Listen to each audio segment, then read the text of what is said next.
There I am. And we're going to share the stuff.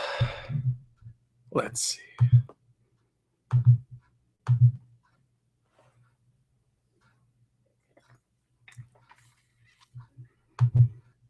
And share to Facebook. Nice thumbnail image of me with my coffee cup.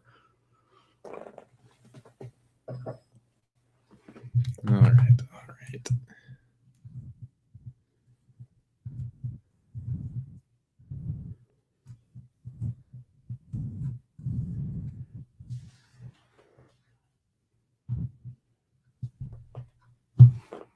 Yeah, good. Why not? And one more. How's it going? JF, how are you, man? How's it going? Hey, what are you drinking? Just your standard coffee, you know? Nothing exciting. Zach Hayes, how's it going? Going good. How about you, man? You been good this last week? How's everyone been? Glad to see you all. Yeah, just standard coffee. Drunk from a Cthulhu mug. Very nice mug.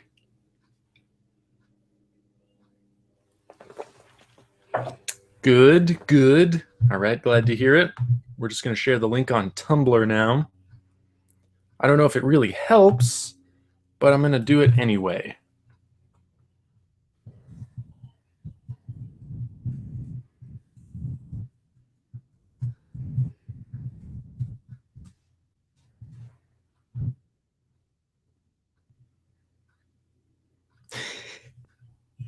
God, that thumbnail image. That is funny. LJ, hello. What's up? Nothing much, man. Doing a stream. How about you? What's up with you? JF, I'm more of a tea guy. Yeah, I was into tea for a little while.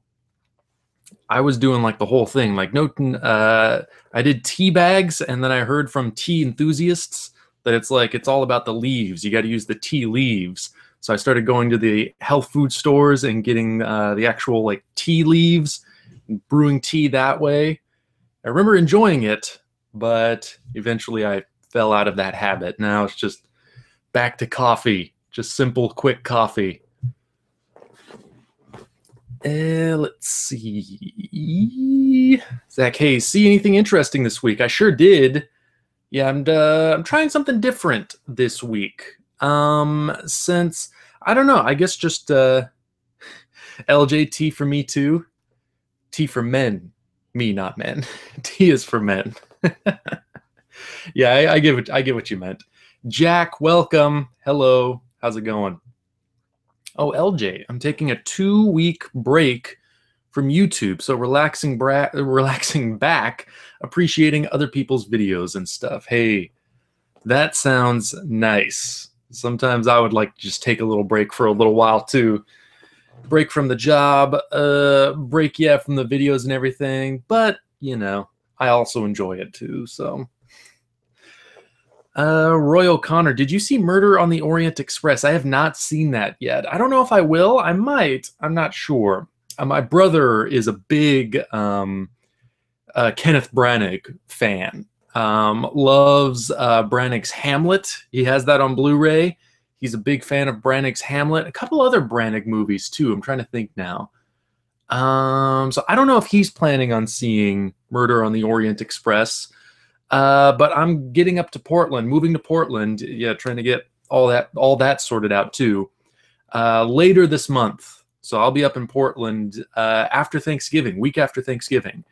So I don't know if it'll still be playing then, but I don't know. I might go see Murder on the Orient Express with my brother, just to see Branagh with a crazy mustache on a train. Why not? Sounds like it could be fun. It'll be cool to live in a place with an IMAX theater too.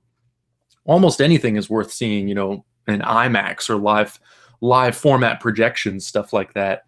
Oh, but Zach Hayes, you asked me, did I see anything interesting this week? I'm trying something different this week.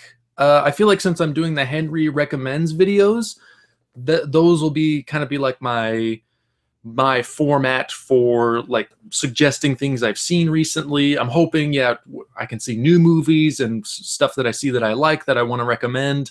I can do like a quick Henry recommends video on stuff like that.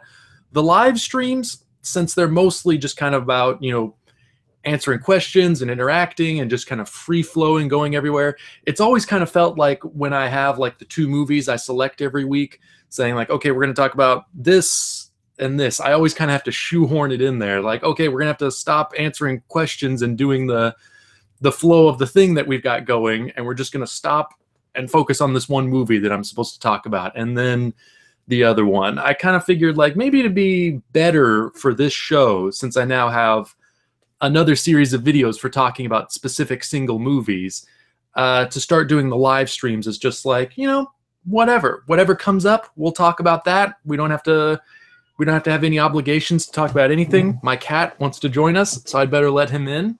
But, I figured I'd try that out this week, see what happens. Thank you.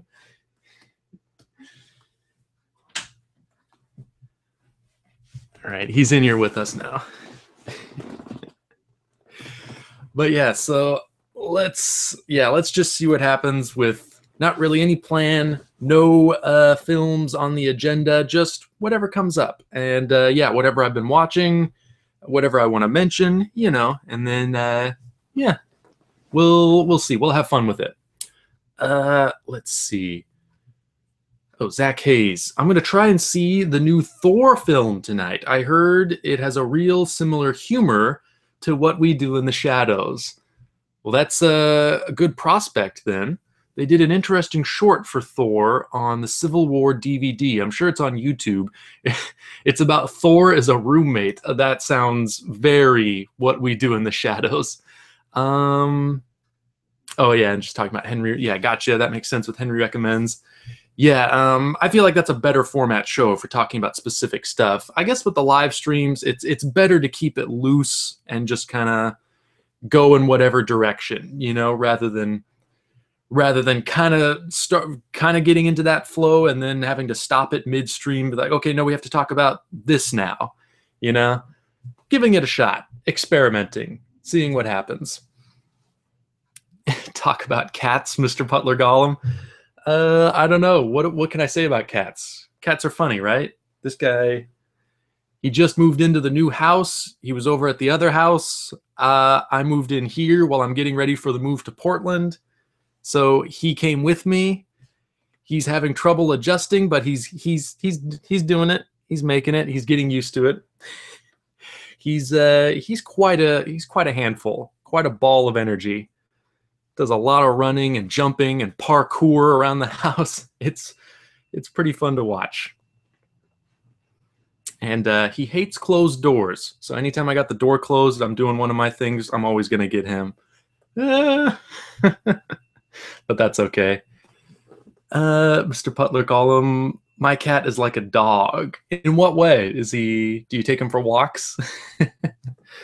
My cat is a very neurotic, stressed out cat. Hold on. And he loves coffee. He will rub his face all in the coffee if you give him a chance. And I'm not done with this yet, so. What else we got? LJ, I want to say something involving Sucker Punch that will blow your mind. The reality you think is the reality is not. So you mean like the one in the asylum is the one that the reality you think is the actual reality? It's not the actual reality. Is that what you mean? Because I've kind of had other thoughts about Sucker Punch too, in certain directions. But I wonder what you mean by that. So like you don't actually see the real reality, or what is the actual reality? If you could illuminate me on that, if you don't mind. Volsticks, welcome. How's it going? Hi everyone. Hope everyone's okay tonight. Freestyling tonight, cool. How'd the job interview go? I actually, when I said interview last week, I didn't mean a job interview. I just meant an interview like for the show, an interview with a filmmaker who sent me one of their shorts. That's what I meant by interview. Sorry I didn't make that clear. And I got another one today. I'm talking with Jack McLaughlin. Yeah, we'll be doing that at 4 again, Pacific Standard Time. So in a couple hours.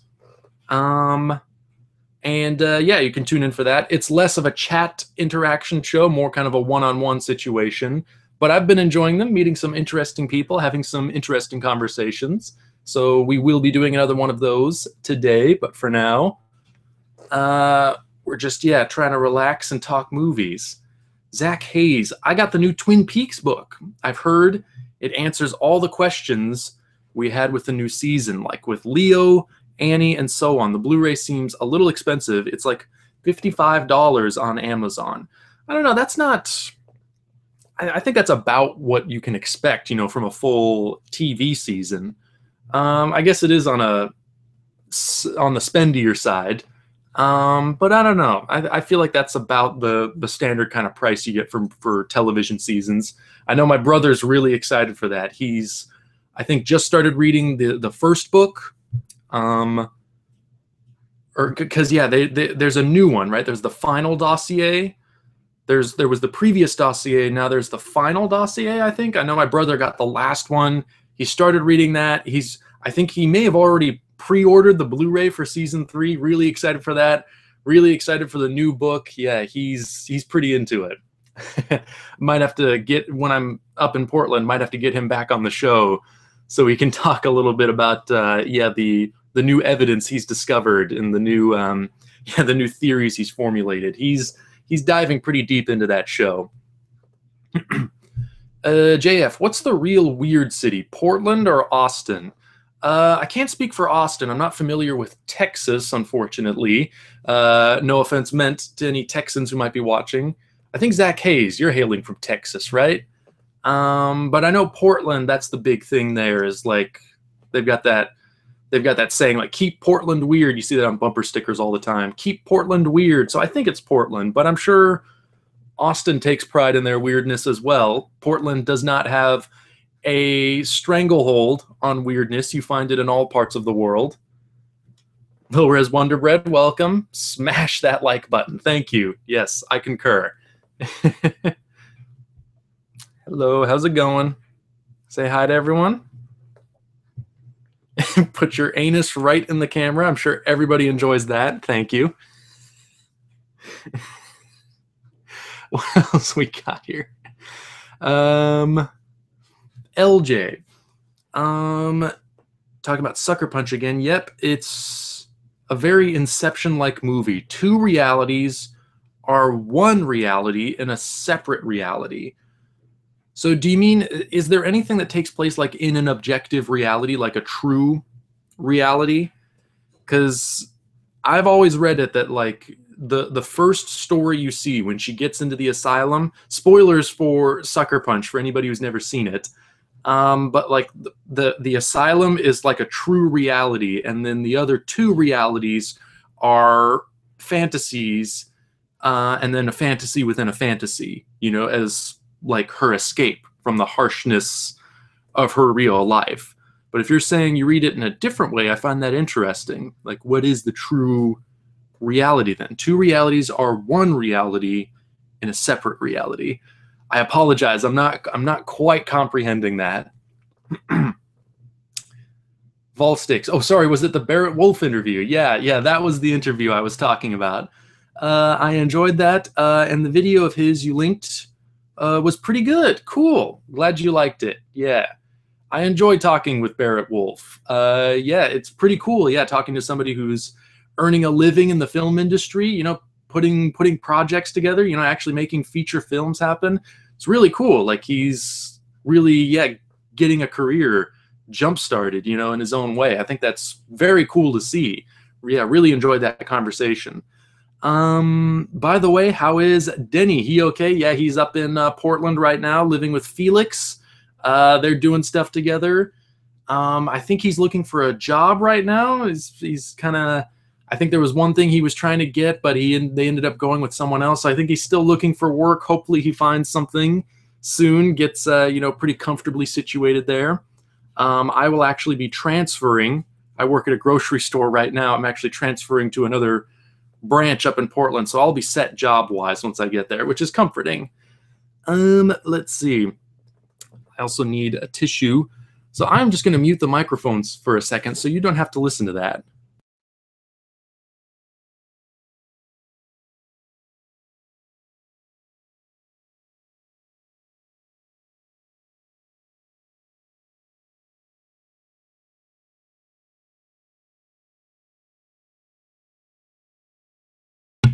Okay, I think we're good. I know that's gross. I'm sorry. I can't help it. It's my body's natural functions. Chaz's Dungeon. I watched Lost Highway again. The best criticism I can come up with to illustrate my opinion on that film is that Lost Highway isn't my cup of tea. Yeah, fair enough. Sometimes that's the way it is. I think I felt kind of similarly about it. There were things I liked about it, things I didn't like about it. Certainly with Lynch, there are always interesting ideas being presented, interesting scenes. But I don't know. For me, sometimes, the movies don't quite come together into a fully satisfying experience. Lost Highway has always been one of those ones for me, that never quite came together in the way that like Mulholland Drive does, or Blue Velvet, or Eraserhead, my favorites of his. Lost Highway's always been kind of one of those ones that's like, I like this bit, I like that bit, but I don't know, I'm not quite with it the whole way through, Let's see, Zach Hayes. I watched Time Bandits here recently. I really enjoyed it. Felt like a Monty Python for kids, if that makes sense. It makes total sense, yeah. There's a very Monty Python feel in the way, it kind of balances this grittiness and sort of realism, but with these more fantastic elements and with a very absurdist sense of humor. The way it tackles mythology, the way Gilliam, designs the visuals with the set design and the costume design, of really trying to go for a sort of sense of authenticity, of layering detail in, of having everyone be dirty and grimy and dressed in rags, and everything's old and it's worn and it's falling apart, and it feels like this world that's really been lived in, but with these fantasy creatures and mythological elements, and everyone's just kind of got this attitude that is going off at right angles from the material, like the ogre with back problems and all these sinus issues, and this wife that dotes on him and takes care of him. It's really good. Yeah, I'm a big fan of Time Bandits. That's a really good one. Let's see. Oh, LJ. The brothel is the real reality. You think so? That is interesting. I never read it that way. In Sucker Punch, the brothel is the real reality. So the asylum, what would that be then? I'm having trouble, reading it in that way. That like, so like if you're looking at the ending, kind of once she realizes she's not, again, spoilers for Sucker Punch, anybody who's never seen it, but kind of once she realizes she's not getting out, that the asylum sort of becomes the escape from that, or maybe her way of trying to understand how she came to be here. That's an interesting way of reading it. I never thought of it that way. Whoops. Oh, okay, I lost my place in the chat. Oh, here we go. Oh, Chaz's Dungeon.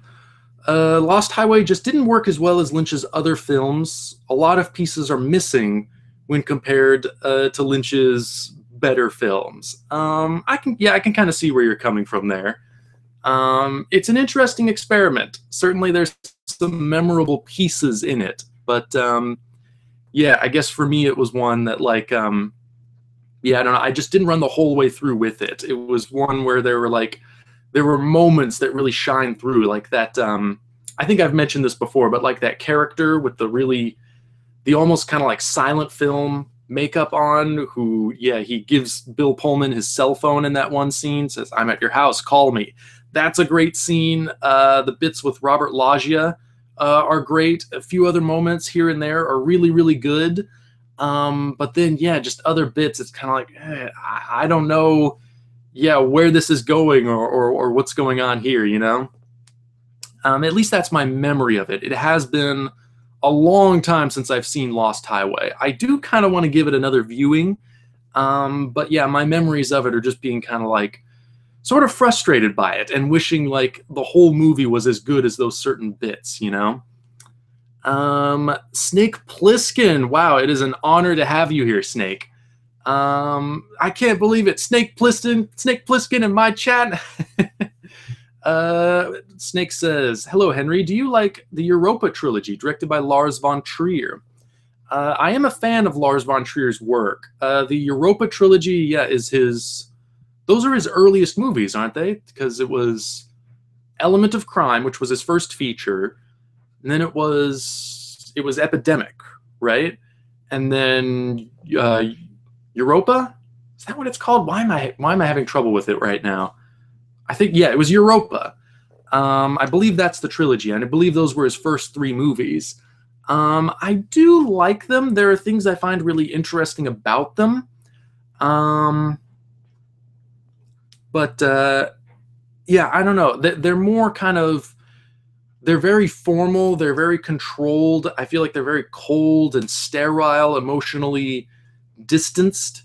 And for me, the Lars von Trier movies I really like are the ones that are looser and I think more just tuned into the emotions of the characters, the emotions of the story. Like I really love Breaking the Waves and Melancholia, those kinds of Lars von Trier movies, the more emotional kinds of films.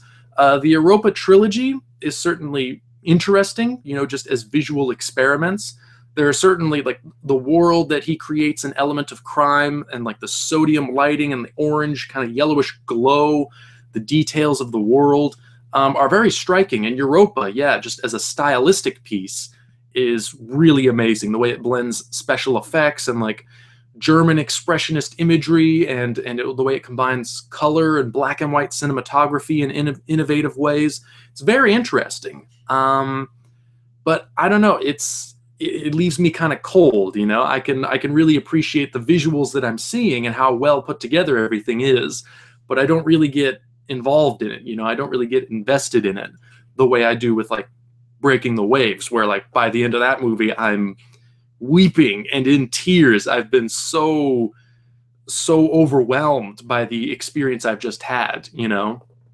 So I can appreciate those earlier Von Trier movies, but I don't feel like he really came into his own as an artist. This is just my opinion, but I don't feel like he really came into his own as an artist until something like Breaking the Waves and the more Dogma 95 kind of style of filmmaking. That's how I've always felt about him. Ballsticks, you still down for stalking some cartoonists for me then, Henry? You talking about in Portland? The only cartoonist I know of in Portland is Bill Plimpton, which I would absolutely stalk him if you wanted me to stalk him for you. Yeah, I'm a big fan of Bill Plimpton's work. But yeah, give me some names. I'll try to make note. I'm also hoping to run into Gus Van Sant. I know he's in Portland. Who else is in Portland? Todd Haynes, I think, is based out of Portland now. So yeah, hoping to find both of them, get work on their next movies. That'd be nice. Very nice. Who else? Leica Studios. They're in Portland. And Leica Studios is one of my favorite animation studios. So yeah, if Henry Selick's ever there making his next movie, hopefully, yeah, I'll absolutely stalk him. And yeah, get him to sign my face so I can tattoo it. Stuff like that. You know, the standard fanboy stuff. Chaz's Dungeon. Talking about Lost Highway again. I didn't like Balthazar Getty, and I agree. There are great scenes, although the majority is nothing special. Yeah, unfortunately, I'm kind of with you there. There is an interesting atmosphere to it, and yeah, I think if you're a Lynch fan, it is worth watching for various reasons. But yeah, just for me at least, I know there are a lot of people that feel it is a masterpiece. Yeah, absolutely be willing to listen to anyone's opinion that would want to tell me why they feel it's a masterpiece. I'm always curious, to learn about how other people react to movies. But for me, Lost Highway's just been one of those ones that never quite came together, never quite really drew me in the way something like Eraserhead does, or Mulholland Drive. What are we doing here? Oh, cat took off. Zach Hayes. Oh, you are from Texas. Okay. By the Dallas area. Austin is cool, though. We have the saying, keep Austin weird. Okay, so did Portland steal that from you, or did you steal that from Portland? I don't know which originated that. I don't know which place is weirder, though. Austin is real liberal, which some people don't like. Yeah, there's always going to be that kind of situation everywhere you go. Jack. Whoops. I lost my place. Ooh, I guess I'm pretty far behind. Oh, here we go. Oh, Jack Checutie. I'm not a fan of Lost Highway either. Not very into Firewalk with Me or Eraserhead either. Surprised to hear that. I did. I rewatched Firewalk with Me fairly recently, though, after I saw season 3 of Twin Peaks. I will say, I remember the first time I saw Firewalk with Me. I think I've talked about this before on a previous stream.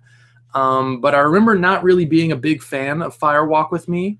But then I saw the third season of Twin Peaks, and I thought, I kind of want to go back to Firewalk with Me now. I watched it again, and I liked it a lot. He wants out. 1 second. Okay.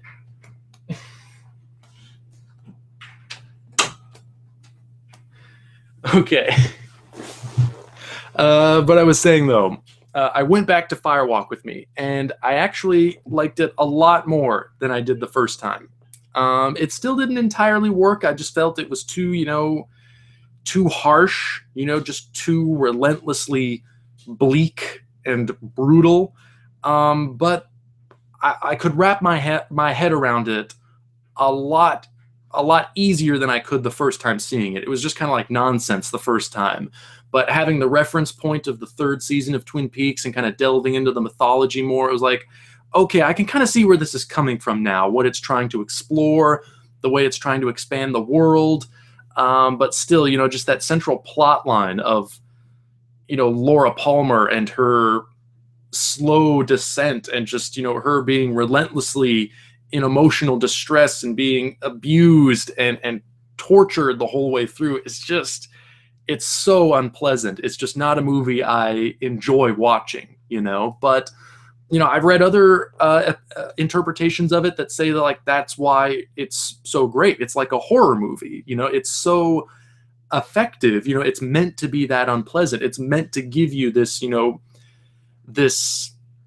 this oppressive feeling of nonstop distress, essentially, like the Laura Palmer character is experiencing throughout the story. It's like, okay, yeah, I can definitely understand that, but it's just it's not a movie I would really want to watch, for that reason, because I do find it so unpleasant.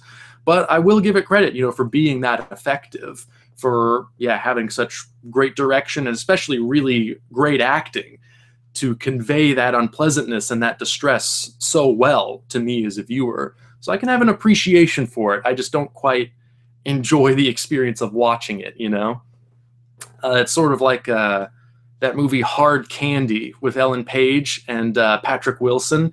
Really good movie. Great direction, great writing, magnificent acting. Such a thoroughly unpleasant experience, though, to just watch. It's so just relentlessly tense and bleak and unpleasant. You do not enjoy watching that movie, but it is an extremely well done movie. You have to give it credit for that, even if you don't enjoy watching it. And I certainly didn't, but I could certainly appreciate the artistry of it.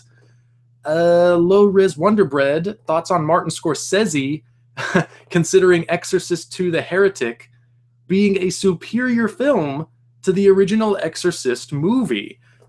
That, gosh, I'm not sure what to say about that.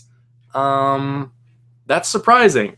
I never would have imagined anybody considering Exorcist 2 to be better than Exorcist 1. Gosh, it's been a long time since I've watched the Exorcist sequels. I just recently rewatched Exorcist for the Henry Recommends video I just made. So that one's pretty fresh in my mind. I've also seen it multiple times, so I know that movie fairly well. But the sequels, yeah, I think I only watched once each many years ago. So I don't really remember them. I just remember I really did not like any of them. I remember Exorcist 2, like it takes place in a hospital, doesn't it? It takes place like in an asylum or like something like a mental research hospital, and they're like trying to understand Linda Blair's character, like they're trying to research her mind or something, and they're trying to understand where the possession came from, something like that. I just remember it had like this scientific setting and story approach, like it was trying to explain all this stuff. I just remember finding it really, really dull. So, I mean, Martin Scorsese, he's a great filmmaker, and of course he's entitled to his opinion, same as anyone else. But yeah, I think maybe he just had a moment of temporary insanity. Maybe he watched it right after the first one, and his brain was so messed up that it fooled him into thinking the second one was better. I don't know. But yeah, that seems pretty wild to me. Maybe I just need to watch it again. I don't know. But I remember really disliking it. I wish I could go more in depth, but yeah, it's been so long since I've seen it. Might have to rewatch it one of these days. LJ, we need to have a live video conversation on Sucker Punch at some point in the future. We do. We really do. I don't know if you want to invite me on your channel, or maybe I could have you come on Videodrone and we could set something up. But yeah, I would be more than happy to do that. So I don't know, message me on Facebook or something. We can try and set that up. Volsticks. Lost Highway was Richard Pryor's last screen role. That it was. I fucking love that film. Fuck all these haters. Well, I'm sorry. Yeah, I'm sorry. I got to be another one of the haters. I apologize.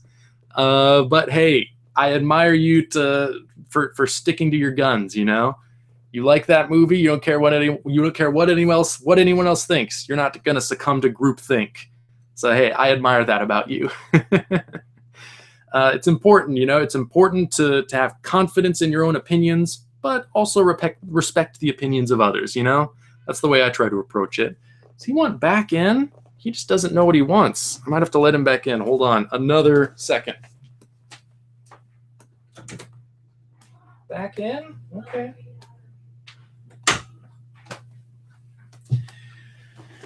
He's feeling fickle today. Let's see.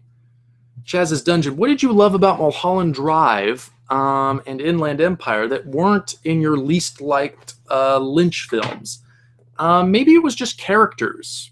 That might be it. Oh, Snake Plissken, it is Europa. Okay, I don't know why I was thinking that was the wrong title for the third one in the trilogy, but yeah, it is Europa, so thank you. But yeah, Inland Empire and Mulholland Drive, I think maybe it's the characters, you know? It's having like Naomi Watts and Laura Harring and them being really engaging, sympathetic characters. You gonna put your butt in the camera again? Apologize for all the interruptions, but it's a cute little kitty cat, so, you know, it's not bad, right? Okay. Don't step on the keyboard. Oh, he's just gonna set himself up behind the laptop. It's probably heating up, so it's nice and toasty back there. But yeah, I think in Mulholland Drive and Inland Empire, having Laura Dern, you know, as the central figure of Inland Empire to really take you through that and to kind of ground it in something that you get invested in, you know, something emotional that you can kind of hold on to as you travel through that movie. I think that definitely helps. And yeah, Mulholland Drive, having the two central female characters, the Naomi Watts character and the Laura Harring character. I think that's her name, Laura Harring.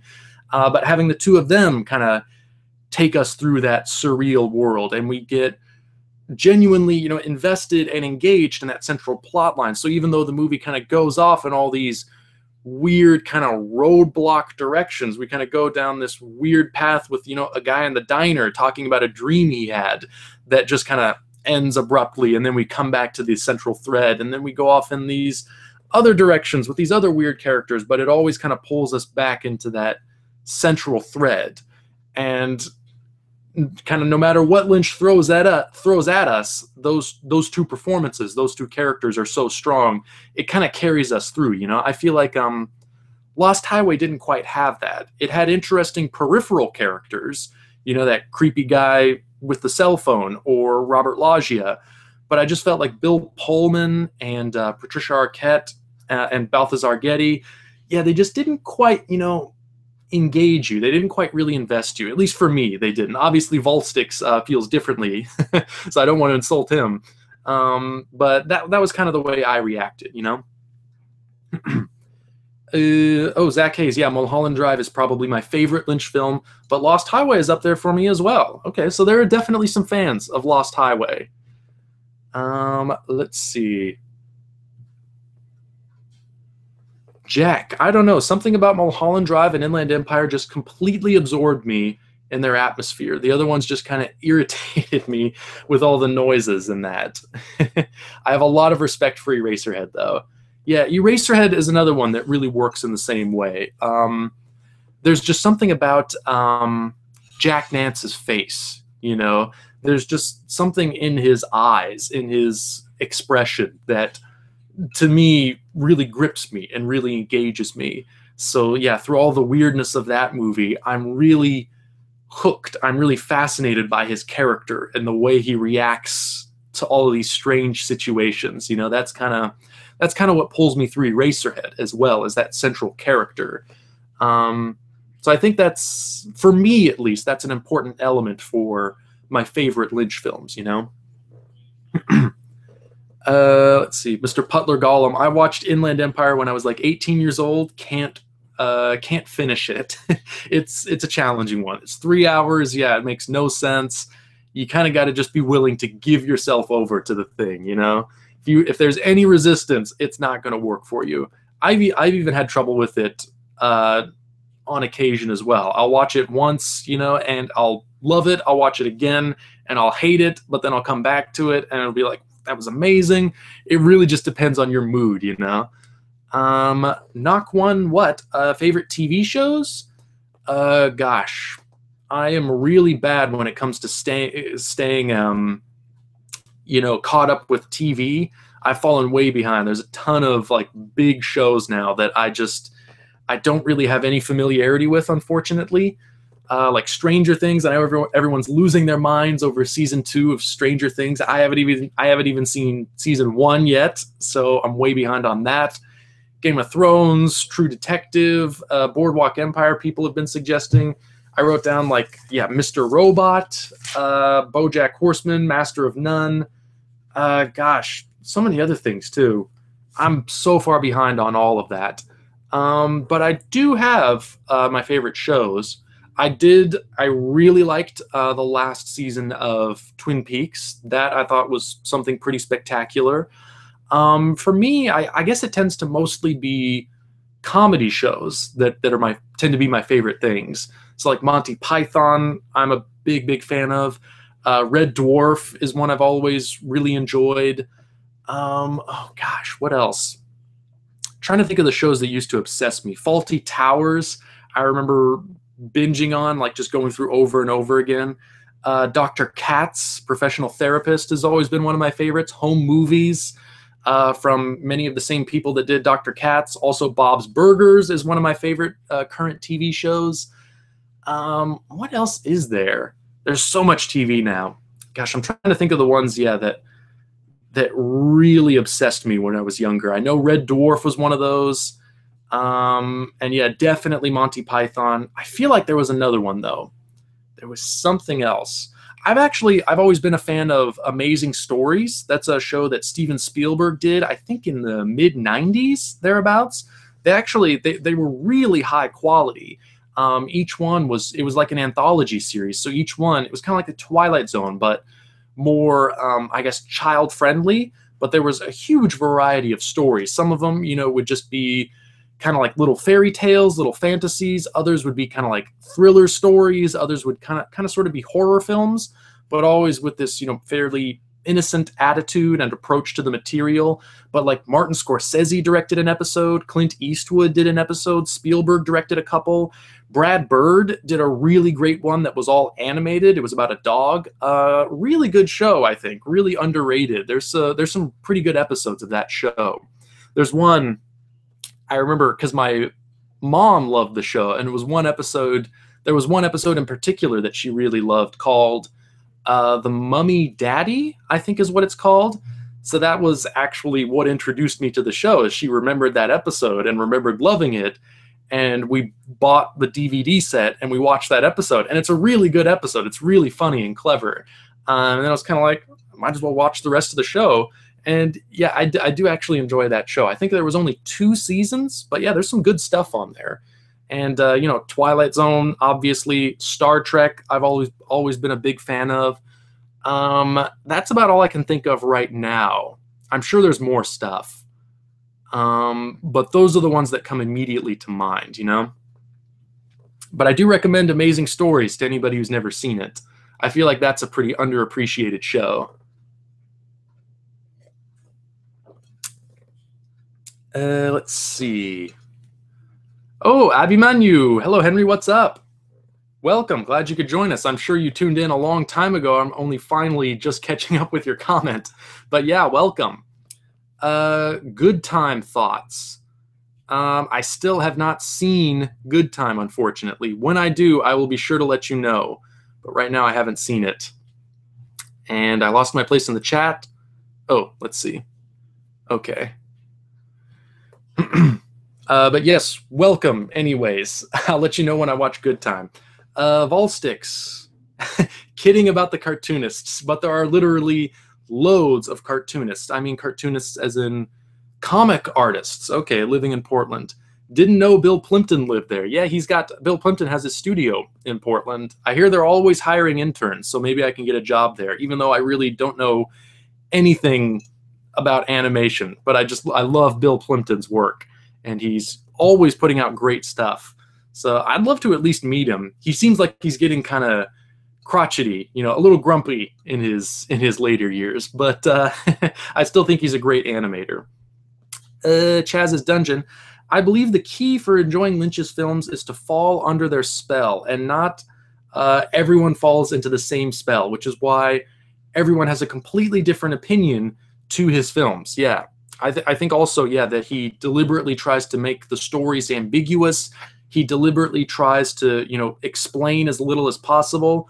So it is, I think, most of his films, they do leave a lot of space for you as the viewer to fill in yourself, So it is, yeah, it's very much how much your reaction, I think, is, like you say, it's dependent on how much you're willing to give yourself over, to let yourself fall under the spell, and how much you're willing to fill in those gaps, Whoops. But yeah, how much you're willing to fill in those gaps, But yeah, if you're in the right mood, and yeah, you can find your way, you can find your entry point into the material. He's a great filmmaker, and his movies, yeah, they're unforgettable experiences. Mr. Putler Gollum, yeah, talking about Inland Empire. I think I was too young, and it's a 3-hour movie. That obviously does, yeah, come with challenges. But, sometimes it's good to be challenged by a movie. Low Res Wonder Bread. Have you read the script to One Saliva Bubble? I have not. I've read pieces of it. I do have a copy of it on my computer here. I'm hoping to do an Unmade Masterpieces on that one of these days. I'm still working on finishing the first part of Dune, which still I'm hoping to have finished fairly soon. But, I am plugging away at it. Just got to, yeah, keep working on it. But it's coming together. But, yeah, I do really want to see... I do really want to do an episode on One Saliva Bubble. I've only read like little bits and pieces, but it seems pretty wild. I believe the first line of dialogue something like, I don't remember the exact line, but it's like it has the words poo poo and pee pee in it. So I think that is probably indicative of the approach to the material and the kind of humor that is in that script. I feel like it's probably going to be like maybe some kind of precursor to Dumbland, you know, that kind of really just assaultingly lowbrow kind of humor. But I don't know. I haven't read it yet, but I'm definitely curious to read the whole thing, and hopefully, yeah, do some kind of video on it too as well. It's one I've been waiting to do for a long time, but yeah, just don't have as much free time as I once did. Let's see, Volstix. By the way, did you see my comment on the last video drone about Cell Block 99? Spoilers. Yeah, I won't read that, but I did respond to your comment. I don't know why you didn't see it. I thought usually YouTube lets you know when somebody responds to your comments, but I did post a response to that. So yeah, I still don't want to spoil the plot for anyone who's never seen it, but I did respond to that comment. So you can find my answer there. Sasha, and Sasha's here. Sorry I'm late to this. No problem, man. Glad you could join us. Let's see. Chaz's Dungeon. I only love Firewalk with Me as I had a huge investment in the characters, and I feel that the film really emotionally invested me, although I'm not a fan of the first 30 minutes. Yeah, with all the FBI stuff. I do find that interesting because my brother was getting so into the mythology of Twin Peaks and talking about, yeah, this character and that character and the Blue Rose case files and all that stuff. I found that a lot more engaging the second time around, actually having a reference point for it. But yeah, the first time, because Lynch really doesn't he doesn't hold your hand and try to say like, okay, this is connected to this in this way. Here's where I'm exploring now. It's kind of just like, you got to put it together yourself. Like I said, you got to kind of fit the pieces together in your own way. But especially coming into it after the third season of Twin Peaks, it made a lot more sense to me. It didn't make complete sense, but I at least had like a grounding where I could be like, okay, so I get where this is applying now, you know, to this other stuff. But yeah, I get it. Yeah, the first 30 minutes really don't have much to do with any of the rest of the movie, but that's kind of Lynch's approach to storytelling, you know? I think he really loves just kind of suddenly switching gears and going in a completely different direction. You see that time and time again in his work, in Mulholland Drive, multiple times in Inland Empire and Lost Highway and Twin Peaks. It'll just kind of like suddenly he'll switch a 180, flip everything on its head, and it's like, okay, now we're watching this movie. Take it or leave it, you know? Let's see. Zach Hayes. I love mysteries, so Mulholland Drive worked for me. I liked how it wasn't played in order. I liked how it wasn't played in order without spoiling it for people. Oh, okay. So you think it's non-linear? I'd actually never read it that way. That's interesting.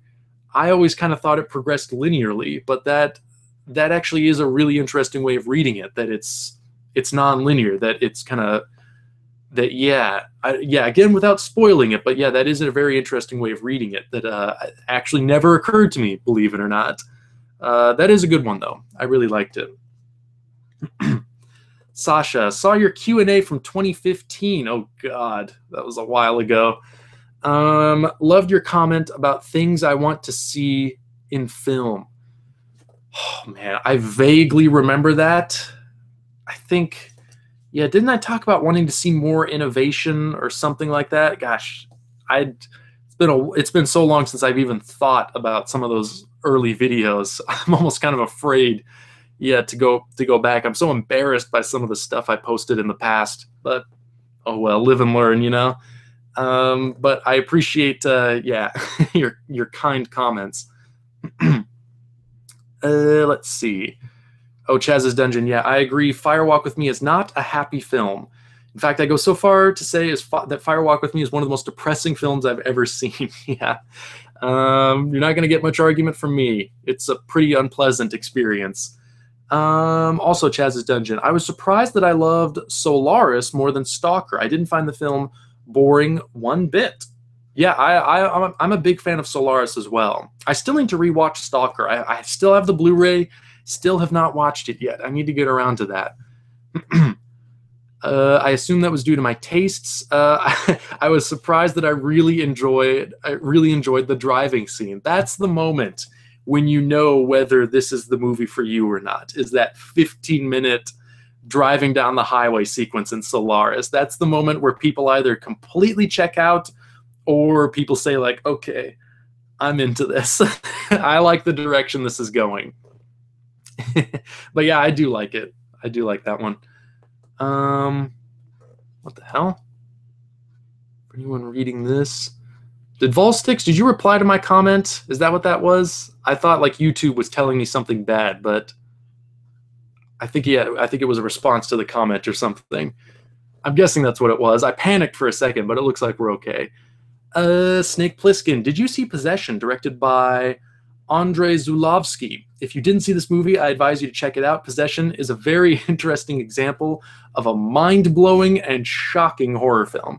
Well, sir, I did show off this Blu-ray last week, but, and again, there are nipples on it, so I'm going to have to censor that a little bit, but I do own Possession on Blu-ray, and I have seen it. And it is indeed mind-blowing. Yeah, I like that one. I'm hoping to do a Henry Recommends video on that one fairly soon. But yeah, I do like that one. It's like nothing else, except for other Zulovsky movies. I've only seen two. I've seen Possession and I've seen Cosmos, his last one. Yeah, they're like nothing else. The emotional hysteria, the surreal imagery, yeah, the philosophy, it's pretty crazy, but enjoyably so. I feel like there are elements of comedy there. There's elements of absurdism and surrealism. And also, yeah, I feel like the stories really function as like these metaphors for, well, in the instance of Possession, I think it's definitely acting as like, as this hysterical metaphor for marriage and relationships, but just kind of heightened to this really extreme, like almost subconscious psychological level. But it's an experience. It really is an experience. Possession's a pretty good one. Yeah, just it's so wildly untamed. It's pretty good. Jack. Oh, I think this is directed at me. Did you find Stalker boring? I did, to be perfectly honest. But I found Solaris boring the first time I saw it. The first like 4 or 5 times I watched Solaris, I fell asleep. I've talked about this several times before. It took a long time before Solaris really clicked for me, and I started getting it, and I started getting into the atmosphere of it. Now it's one of my favorite movies, one of my all-time favorites. Stalker, I feel like, is probably going to be the same way. And the first time I tried watching it, it was on YouTube. So, you know, not the ideal way to watch a Tarkovsky film where it's meant to, you know, envelop you in this atmosphere, in the visuals and the sound design and the music and everything. You know, watching it on a laptop screen, not the best way to do that. Criterion Collection Blu-ray, probably a better way to approach it. But I still need to just sit my ass down and try to give it a look, you know? Hopefully I'll make time for that fairly soon. Let's see, Volstix. I think Firewalk with Me has the largest emotional core of any of Lynch's films. Mostly you're sucked in by the atmosphere and the tone of his stuff, but Firewalk is kind of more actorly to me. I think that definitely makes sense. It is basically, it does follow a pretty clear line of progression, you know, of following that main character, Laura Palmer, of just her mental unwinding, you know, as she's just kind of pulled lower and lower and lower into this abyss and then, you know, eventually killed. So it is based very much, you know, yeah, in this story of this girl going through this absolutely horrendous experience. So I think you're right. It is very much grounded in a central character and the emotions that that character is experiencing. But they're such distressing emotions that just for me as a viewer, it's like, I find it so difficult to watch. And yeah, the actors do such a great job of conveying that distress that it's like, I don't know, I can't handle it. especially 2.5 hours. That's really difficult for me, especially because it's so well done.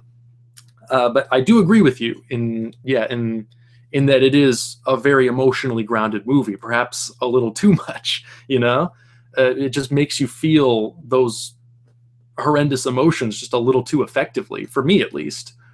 Sasha, you did your Henry Recommends video of The Exorcist right after I did a live viewing of it. Is that a coincidence? More or less, yeah. I think I was wanting to do more horror movies for October, but I just didn't have the time to do as many as I wanted. And I thought, I want to do one big classic movie. I was thinking maybe Rosemary's Baby, maybe The Exorcist. I can't remember. I think Dawn of the Dead, Night of the Living Dead. I decided on The Exorcist. And I think I had made the decision before you told me about your live viewing. Maybe not. I can't remember. Yeah, I didn't mean to steal any of your thunder or anything. So I apologize that those came about at the same time. You maybe did have an influence on me. Maybe I was trying to decide like maybe I should do this, and then when I found out you were doing The Exorcist, maybe that did kind of push me firmly in the direction like, okay, I definitely have to cover this movie. Which I guess if that's the case, thank you for the influence. JF. Oh, going back to the Exorcist sequels. Exorcist sequels are as bad as Psycho's. Well, apparently Martin Scorsese feels differently. I've actually never seen the sequels to Psycho. I know there's like 4 altogether, right? I know there's Psycho 2, 3, and 4, and then there's the remake that Gus Van Sant did in '97, I think, which I actually think is interesting. I sort of like Gus Van Sant's remake. But I understand why people hate it. I view it more as an experiment. It's not. I just view it as like this weird sort of just trying something different. What would happen if you just tried to recreate another film shot for shot and try to make it as close as possible to the original? I think the remake, it's not a better film. I don't think it's trying to top the original or anything like that. I just view it as kind of like this weird experiment in tone. To me, there is a really creepy atmosphere in the Psycho remake that I do find interesting, that I do find sort of engaging. It's just such a strange movie. Obviously not the classic the original is, but I don't know. There's just something I always found kind of fascinating about just the way it plays the same beats, but 30 years later and with different actors. Like same locations, same shots, same compositions. It's just kind of creepy to me.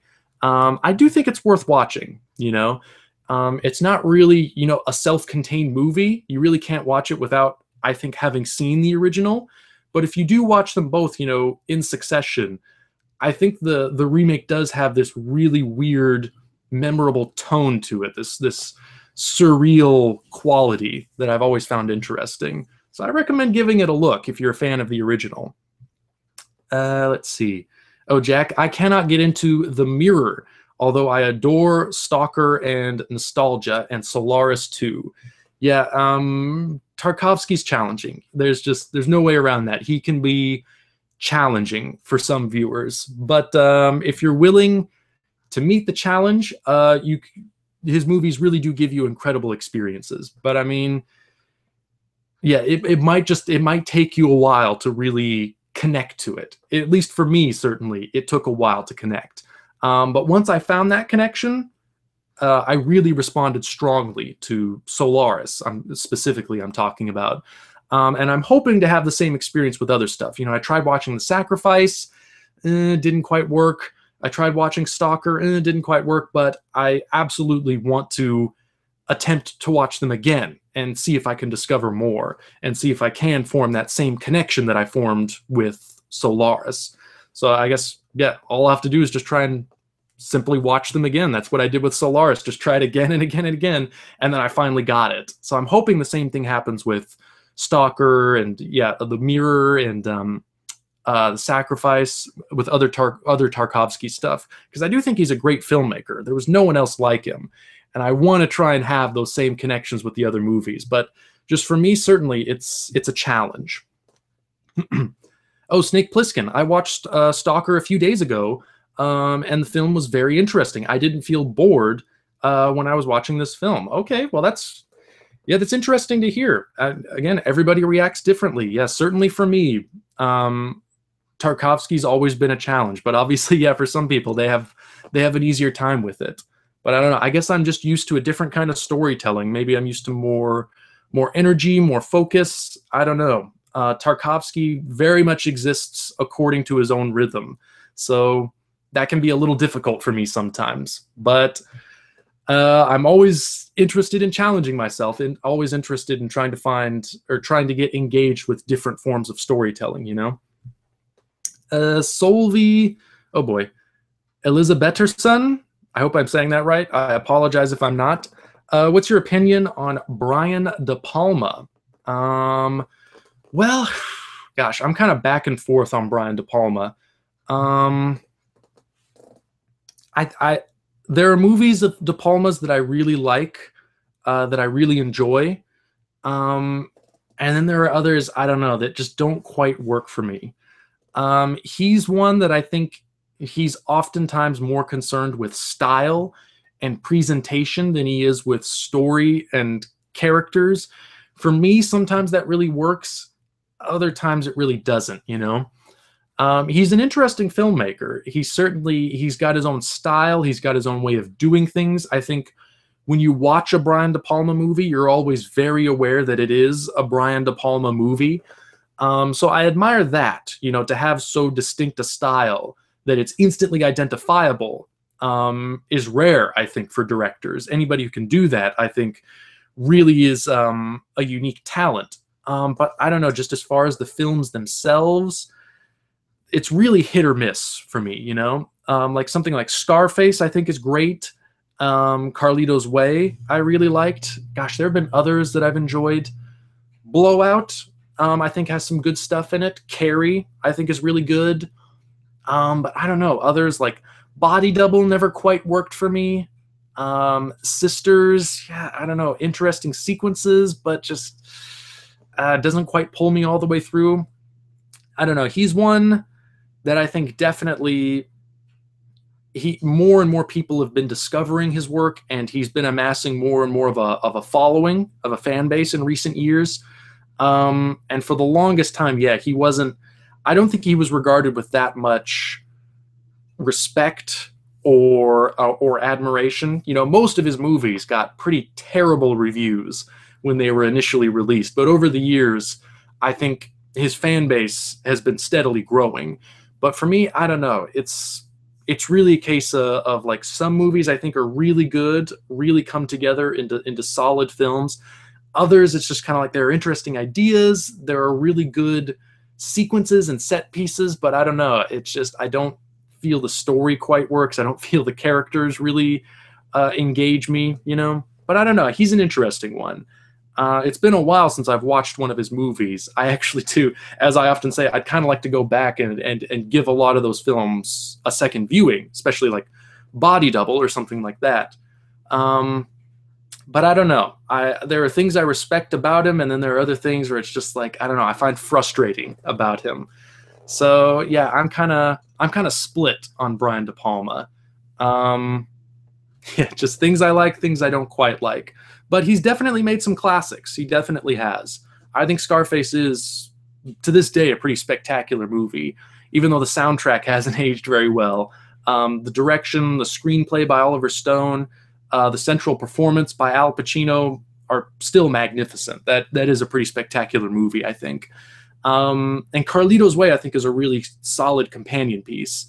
And yeah, he's got other interesting little films throughout his career. But I don't know. I've just never quite been able to fully embrace his work for a variety of reasons. I don't know. He's been accused of misogyny quite a bit. I can kind of see where that's coming from. I feel similarly in moments. But I don't know. There's also just his visual skill, I think, is undeniable.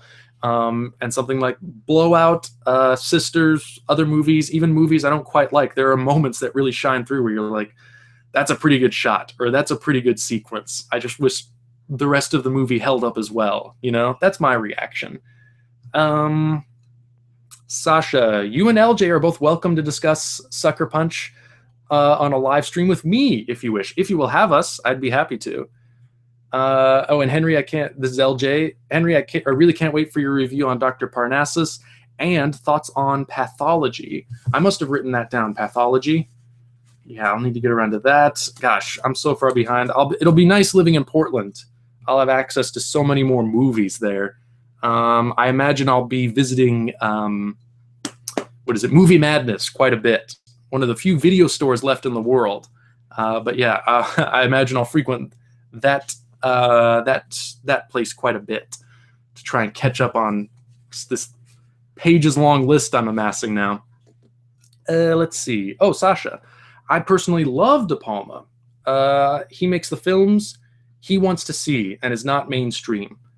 Yeah, I would definitely agree with that. He's definitely somebody, he's got his obsessions, he's got his way of doing things, his way of looking at things, and yeah, I think he's always pretty true to that.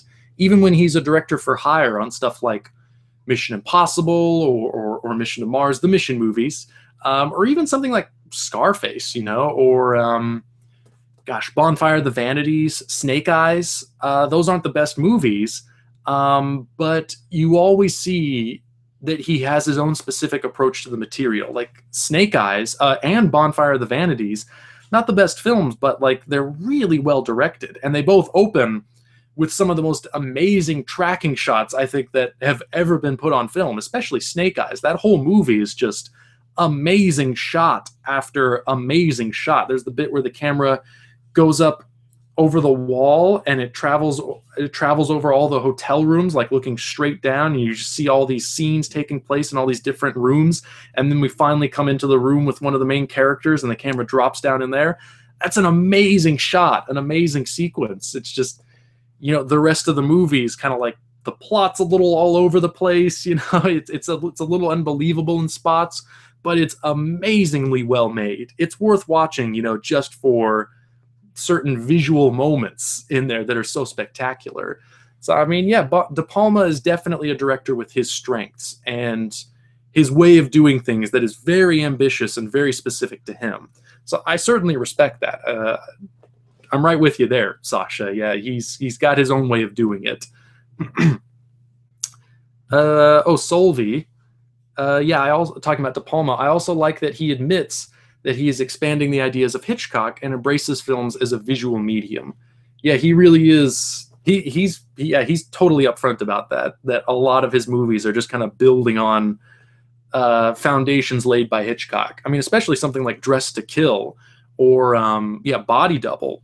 They borrow so heavily from Hitchcock, but yeah, he just he fully embraces that, you know. Doesn't have a problem with that. Let's see. Oh, Snake Plissken. My favorite movies directed by David Lynch are Blue Velvet and Straight Story. I always forget about the Straight Story, but yeah, that is a great movie. I always forget Lynch made it, but that is a great one. Oh, LJ. I hope your pains calm down, Sasha. Oh, man. Gosh, I'm very sorry to hear that, Sasha. But yeah, I hope you're feeling okay. Gonna start using CBD, which has been proven to do wonders for MS. Yeah, we'll all keep our fingers crossed. Yeah, let's hope it works, man. Yeah, God, I always hate hearing about that, but hope you're doing well. Hope you're taking care of yourself. Yeah, whatever you're doing, yeah, I hope it helps you. I wish nothing but the best for you. Take care of yourself.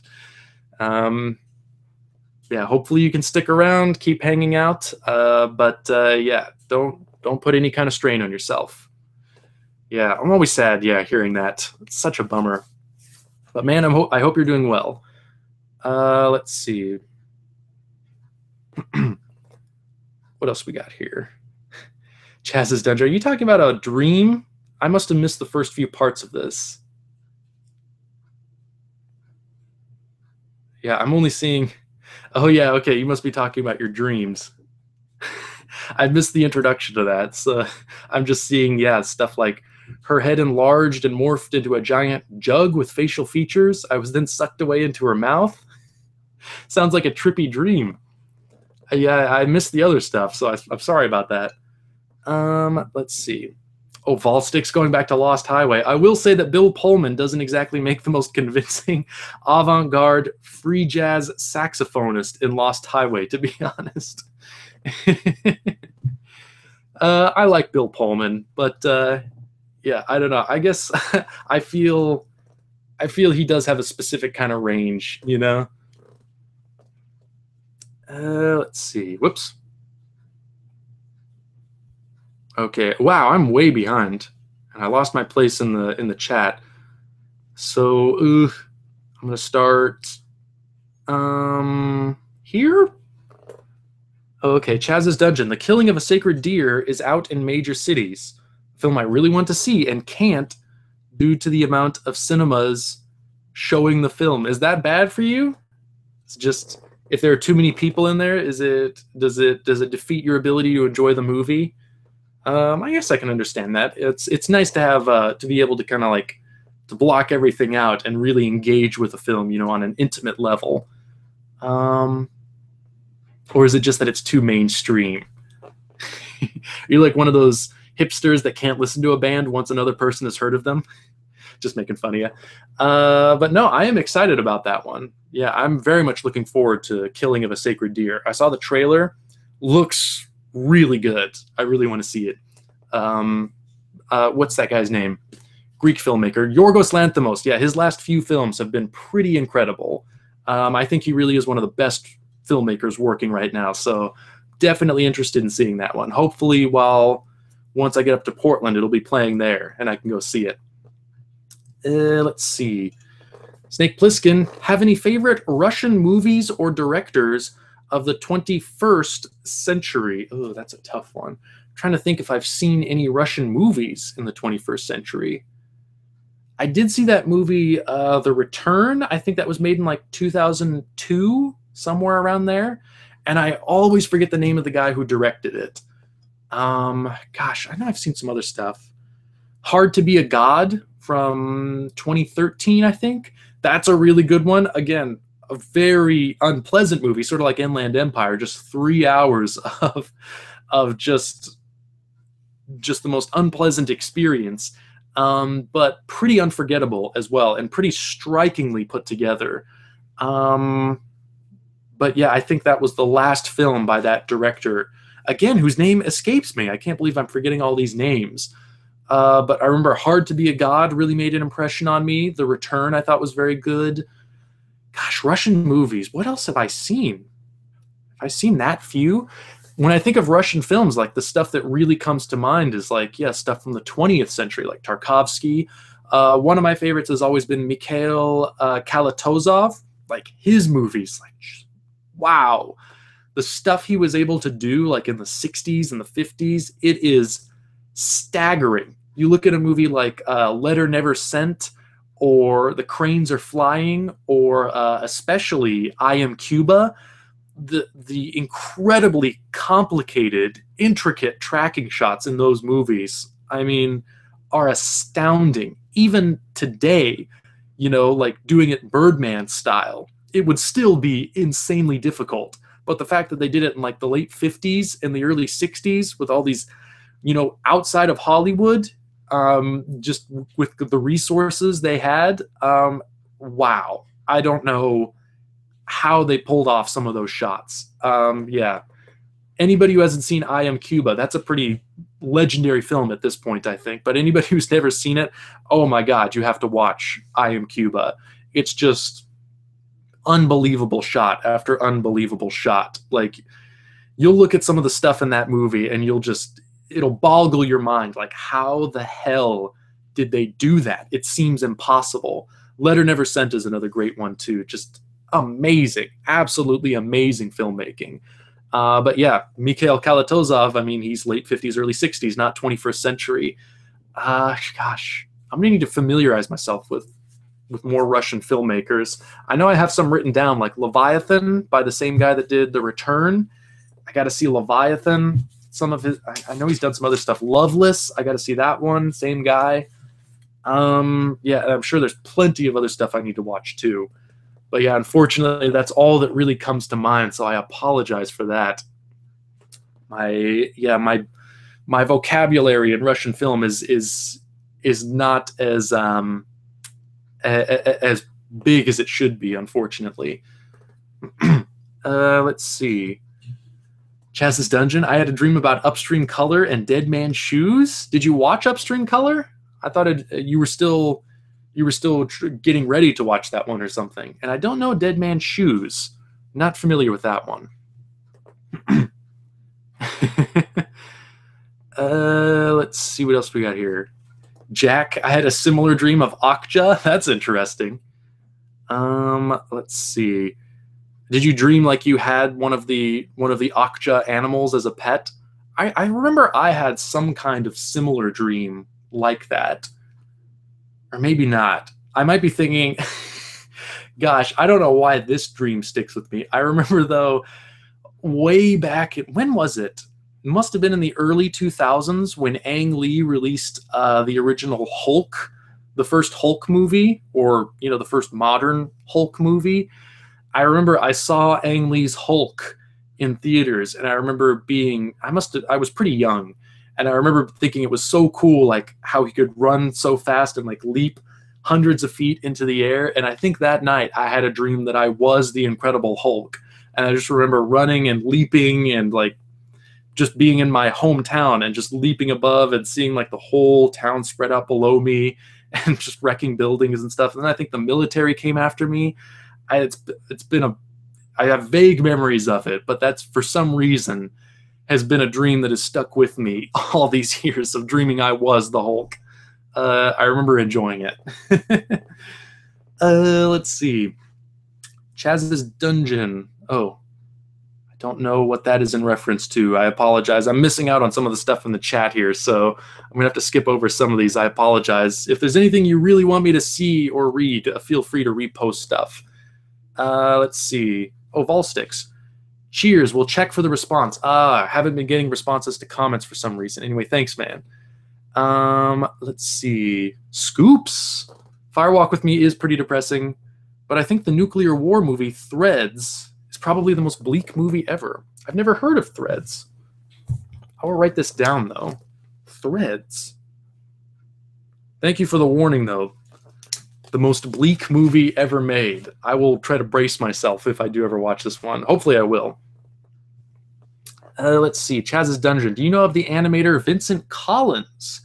I do not. Maybe I do, and I just don't know that I do, but the name doesn't ring a bell. I'll write it down, though. Vincent Collins.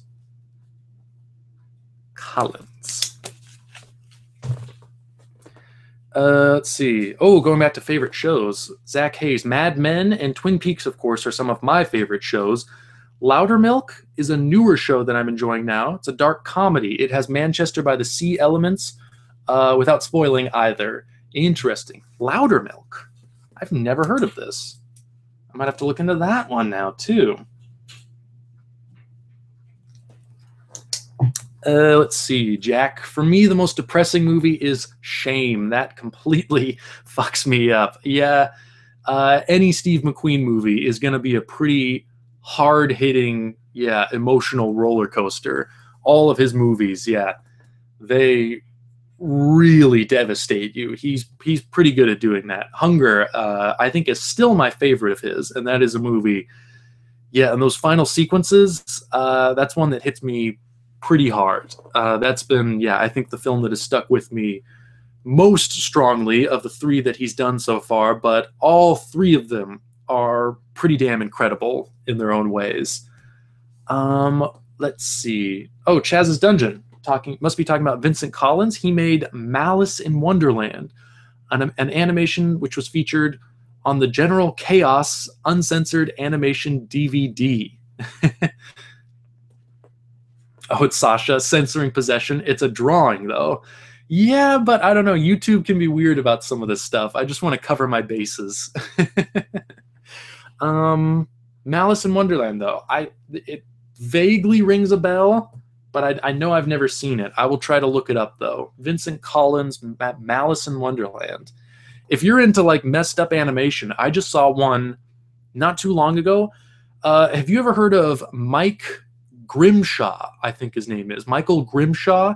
He did this short animated film called Quiet Please, which has got to be one of the most obscene, politically incorrect animated shorts ever made. It's like 5 minutes long, and it's just a nonstop of assault of bad taste.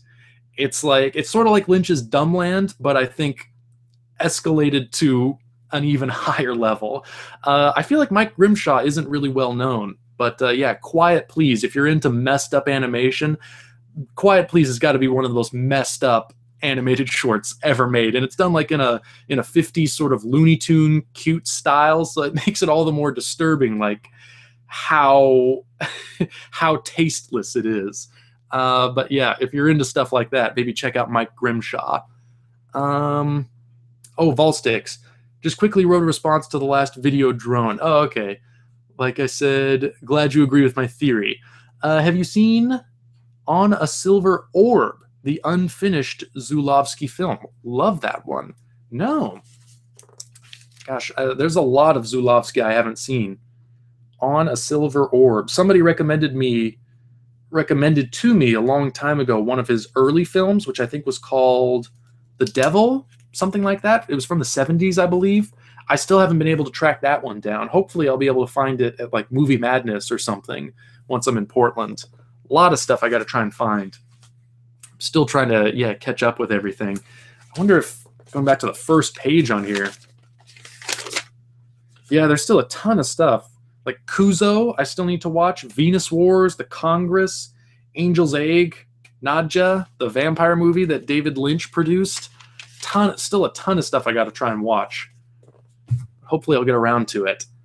Let's see. Sasha. Oh, Henry, the Red Turtle has the greatest use of surround sound I've ever heard. My home cinema comes to life. Thank you for bringing the film to my attention. My pleasure. I'm so glad you enjoyed it. Very pleased to hear that. I thought, yeah, that was quite a great movie. So I'm glad you enjoyed it as well. Let's see. Talking about dreams, Chaz's Dungeon. While half asleep, I had thought of a washing machine. I had a thought of washing machine doors and walls that lead to a being John Malkovich vessel, and once being sucked in, you were pulled. There was a side effect of long legs. Sounds like a good short film. Yeah, I hope you're writing these ideas down. These could be, I don't know if you're a filmmaker, or no, you sent me some stuff. We're going to do an interview on November 11th. Yeah, but this is good material for some films or some animations or whatever it is. So yeah, write these down. Let's see.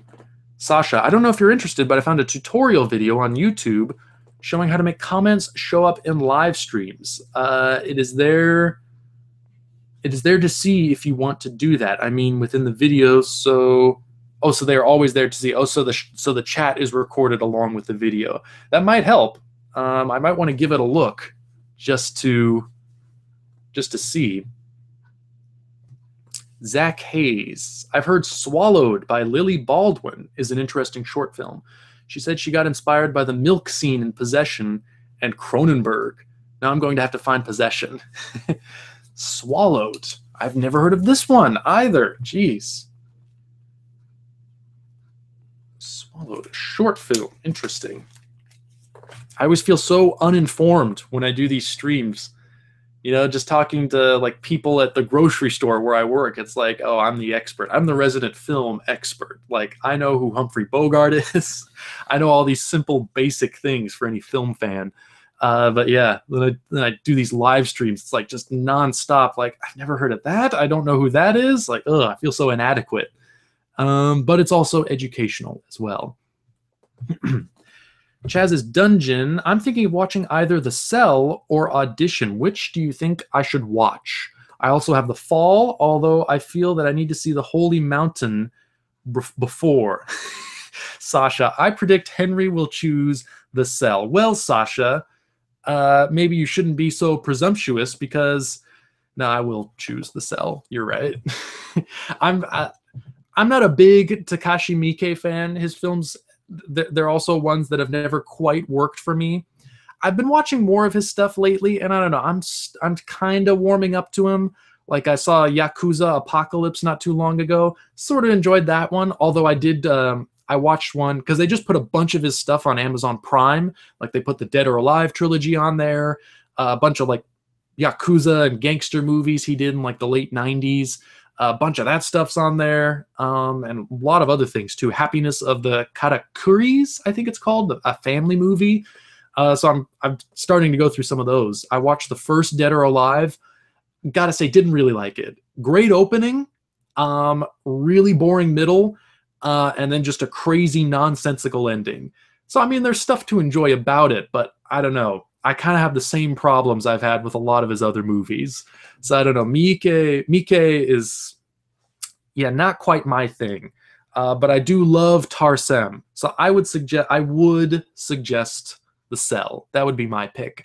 And The Fall is great too. I don't think you need to see The Holy Mountain beforehand. But I mean, however you want to do it. But yeah, I think both of those movies, The Cell and The Fall, are both masterpieces. Yeah, Audition, I'm not too big on. And yeah, if you haven't seen The Holy Mountain, get on that one too, because that's a masterpiece as well. Let's see. Jack, I would recommend watching Baraka before The Fall. That also, yeah, is a good idea. A lot of the stuff that's in Baraka, actually, yeah, Tarsem uses it in like narrative ways in The Fall. It's actually kind of interesting. But yeah, Baraka is great. One of the most beautiful films ever made. It's shot in 70 millimeter, non-narrative. It's like Koyaanisqatsi. It's incredible. I think, yeah. Oh, Sasha, he brought it up. Baraka and Samsara, which is the follow-up to Baraka from the same director, they are both beyond beautiful. Yeah, Samsara especially, which came out in 2011, I think. Baraka was like 91, and Samsara was, I think, 2011.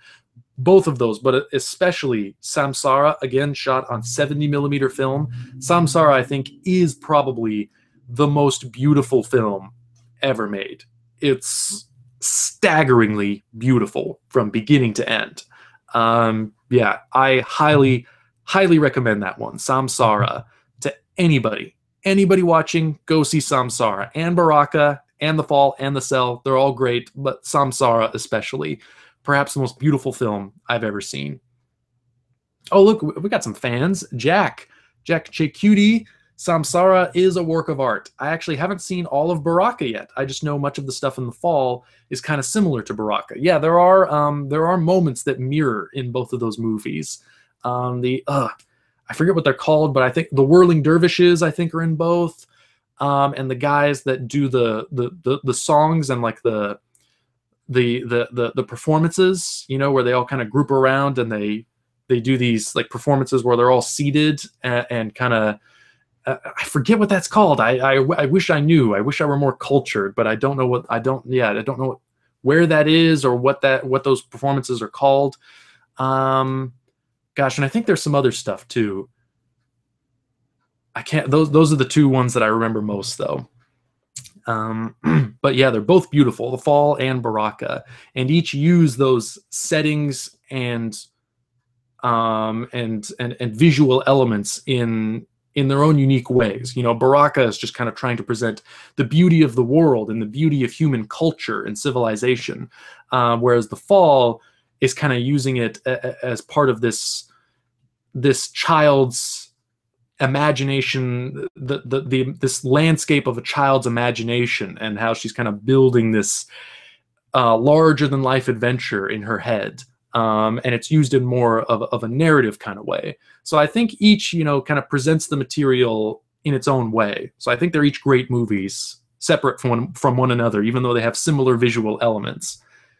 Chaz's Dungeon, have you ever thought about watching Zardoz? Whoa. Cat's twitching back there.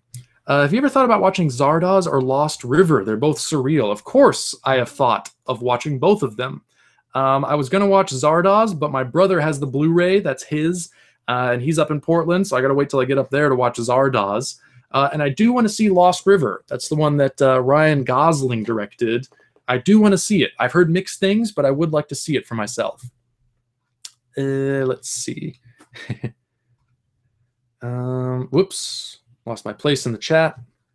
Okay, what are you doing? Okay, let me see. Whoops.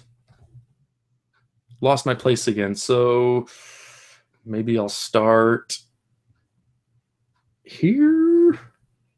Oh, Dead Man's Shoes. Oh, okay. Disregarding Henry. You haven't seen Dead Man's Shoes? One of my favorite films.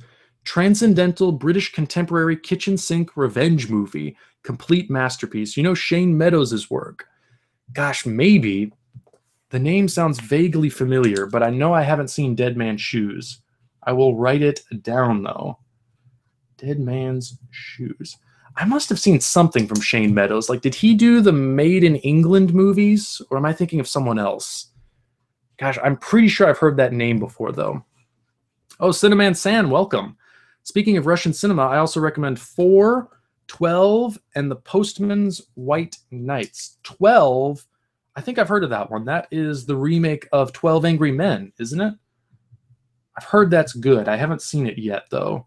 And The Postman's White Nights. White Nights. Thrill as Henry writes down the name of a movie.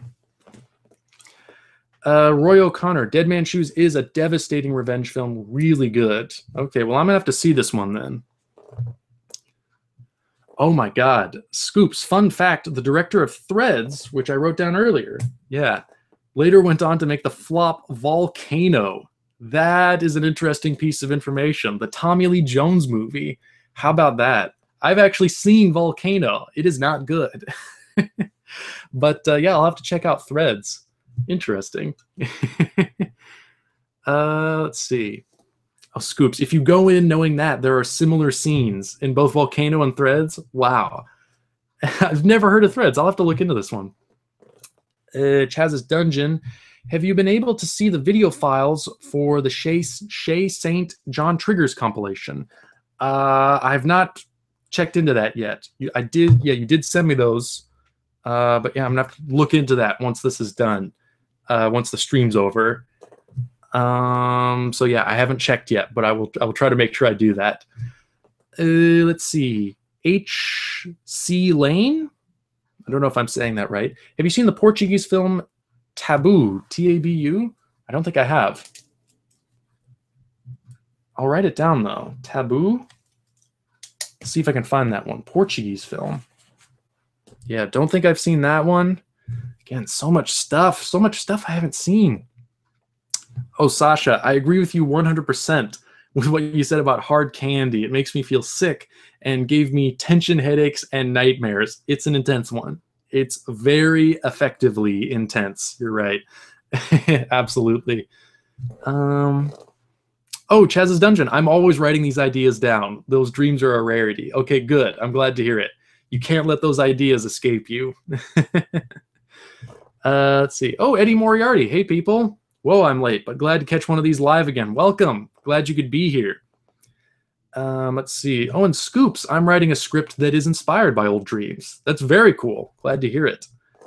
Yeah, it's interesting the way you can flow ideas together sometimes. Yeah, and Scoop says always good to write those down. I'm actually I'm discovering that ever since I started writing my own scripts. I wanted to keep like notebooks to keep all of my ideas written down that I just have throughout, the days or the weeks. And it's actually really interesting when you just kind of jot down an idea and you don't really have any context for it. You just kind of, maybe it'd be kind of funny, like to have a scene where this happened or where somebody says this line of dialogue. I don't know how I could use that, but I just want to write it down. And then you sit down to write a script and you go through those old notebooks and you just see one of those ideas and it's like, that would fit perfectly in here. It's like I came up with this idea for this script, but I didn't realize it at the time. It's weird the way that works out sometimes, but I always enjoy it when that happens. Jack, am I a sick fuck for thinking that Hard Candy is a fun thriller? No, I don't think so. Because it is, it's a movie. It's all fake. It's all make-believe. It's just some of us are a little bit more affected by it than others. But you know, it's okay. It's all in good fun. You know, it's all pretend. It's all smoke and mirrors. That's the thing you got to remember. Um, but yeah, if that's the way you take it, you know, I don't think there's anything wrong with that. For me though, a little too much for me, a little bit too much. But yeah, you know, it's still just a movie, so I don't think there's anything wrong with enjoying a movie, no matter what the material is, because it's all just pretend. You know, nobody's actually being hurt. Zach Hayes. Loudermilk has the main guy from Office Space in it. Oh, okay. I like that actor for some reason. He had a small part in The End of the Tour, if you know who I'm talking about. Ron Livingston is his name. I do know the actor. I don't remember him in End of the Tour, though. I loved that movie, and I'm glad you reminded me of it, because I should do a Henry Recommends video on that one. But I don't remember him in it. He must have had a small part. But I do know who you're talking about. I know the actor. So he's in Loudermilk. Interesting. Can't believe I've never heard of it. Let's see.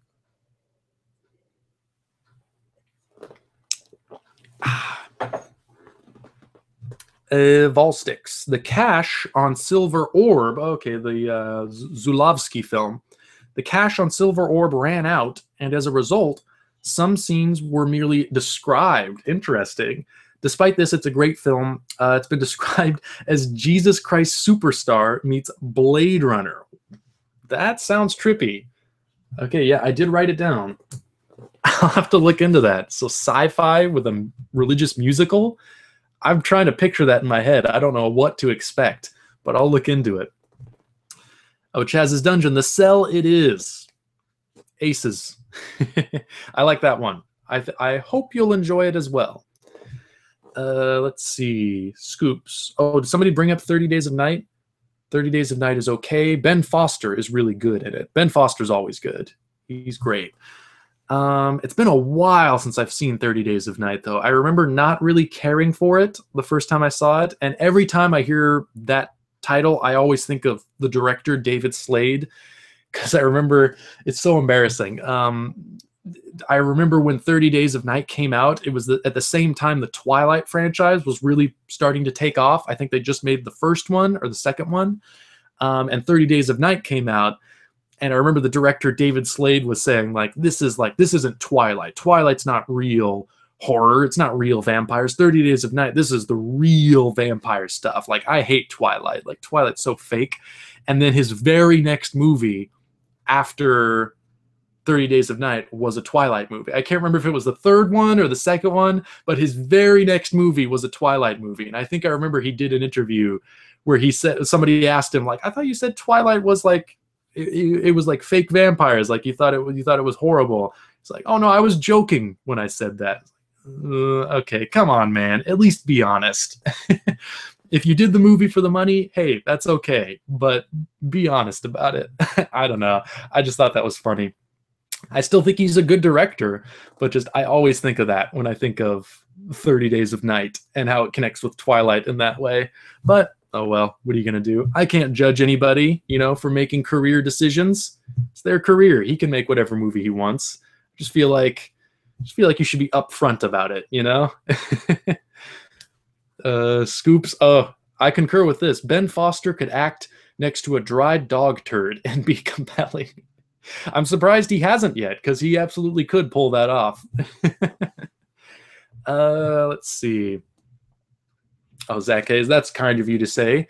No way. No, you know way more films than me, but you're helping me catch up and find new interesting films for me. I thought I knew movies till I started watching you. Well, thank you. That raises my confidence a little bit. I appreciate it. Scoops. I always forget Danny Houston is the lead vampire. He's awesome. 30 Days of Night? Yeah. He's also great. He plays kind of a similar role in The Proposition, the John Hillcoat movie. That's a really good movie from 2006. It's an Australian Western. Stars Guy Pearce, Danny Houston. It's written by Nick Cave. Really good film. Very brutal, very violent, but really, really good. I recommend that one to anyone who likes really bleak, violent movies. Roy O'Connor. I wrote a huge list of films to watch in order, with new movies in between, that I saw on Netflix where I would watch them. The first one on the list is The Martian. Opinions? I like The Martian. Yeah, I'm a fan of Ridley Scott. It seems like a lot of people are kind of there's been a bit of a blowback against Ridley Scott with the last like Prometheus and the last Alien movie. I'm still a big fan of his, though. I think he's one of the all-time great filmmakers. And The Martian, I think, is a really fun, really entertaining, like hard sci-fi movie. It's got a fairly light tone, but it's pretty grounded, like in real science and authenticity. It's kind of like Robinson Crusoe. There actually was a Robinson Crusoe on Mars, which is kind of funny, and it's actually a pretty fun movie too, as well. I think Byron Haskin directed it. He also did the original War of the Worlds, but it's on Criterion Blu-ray. Robinson Crusoe on Mars. Maybe check it out. There's a Criterion 50% off sale going on at Barnes & Noble right now, so be sure to take advantage of that while it's going on. It's up to the end of November. Just want to throw that out there. But yeah, I like The Martian. I thought it was a lot of fun, and yeah, I appreciated the dedication to real hard science. I'm always a sucker for that kind of stuff. But it's a good one. It's a really good one. Let's see. Zach Hayes. I'm impressed that you know most of the names of filmmakers without having to look them up. Yeah, I guess I have a pretty good batting average when it comes to that stuff. There are always ones coming up that I don't know, but I guess on average I do fairly well. Yeah, and I don't really like looking stuff up and relying on that too much, and B, I don't think my laptop can handle doing a stream and also surfing the internet at the same time. So it's partly pragmatic and it's also partly idealistic. I want to rely on my own memory, my own brain, when I do these. Let's see. Oh, Sasha just got done watching American Gods. David Slade directed a lot of Hannibal too. So I'm guessing David Slade also worked on American Gods. Two of the most beautifully photographed programs that I have ever seen. And I have not watched either one, unfortunately. I know somebody suggested American Gods to me. Was that you, Sasha? I think I have that written down somewhere. I might also have Hannibal written down. Yeah, so many shows. I still need to watch season 2 of Fargo. Gosh, I'm behind. I'm way behind. Oh, that's funny. Scoops, you mentioned, yeah, he also directed a Twilight movie. But, sometimes you need to get paid. Yeah, I can't judge him. I honestly can't judge him. Let's see. Whoops. Jumped ahead again. Lost my place. Let's see. Oh, Volsticks. Yeah, Shane Meadows did This Is England. Okay, so I did know the name. I'm glad to hear it. I'm a child of the 80s and can confirm Threads is one of the most disturbing films I've ever seen. Broadcast pre-Watershed on UK TV. Don't understand that reference. I apologize. Pre-Watershed. Maybe you could illuminate me on that. Zach Hayes. I've been really enjoying the interviews you've been doing. I haven't gotten around to watching their short films. Well, hopefully you do. But yeah, I'm enjoying doing those interviews. And I'm glad you're enjoying them as well. I'll hopefully keep doing them. But thank you for watching, regardless. Snake Plissken, what do you think about Michael Haneke? Well, I like Michael Haneke. He's a great filmmaker. But I guess, like what I said about, say, like Hard to Be a God or Hard Candy or, what was the other one? Fire Walk with Me.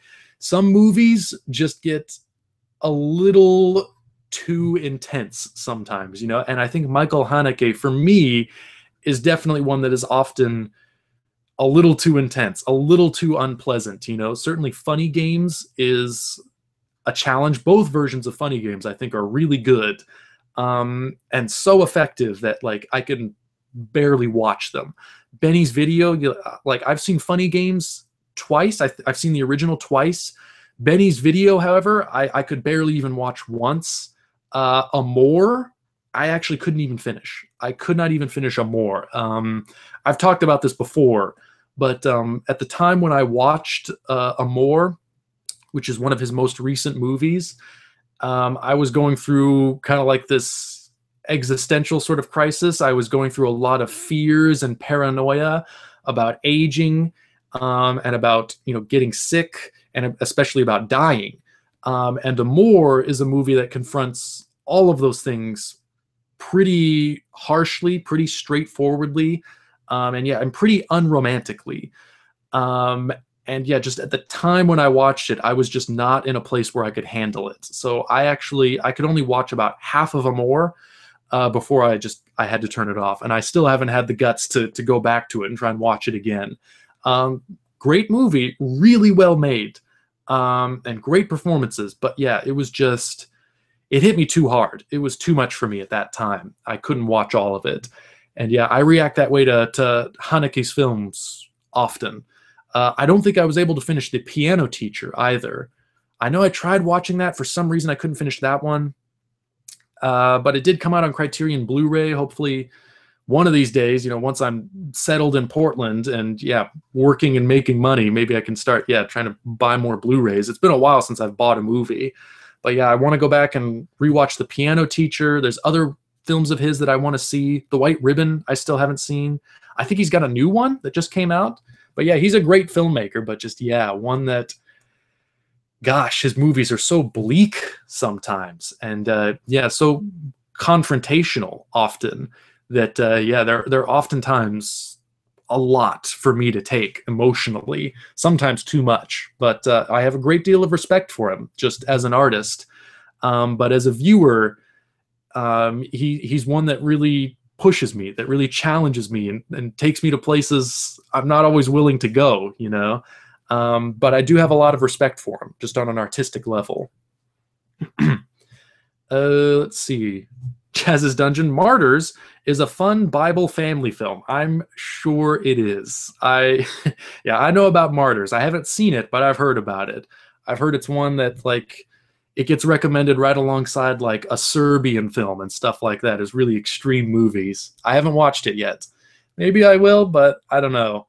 It's kind of like the third Human Centipede movie. I saw the first two. I don't know if I want to see the third one, It can depend.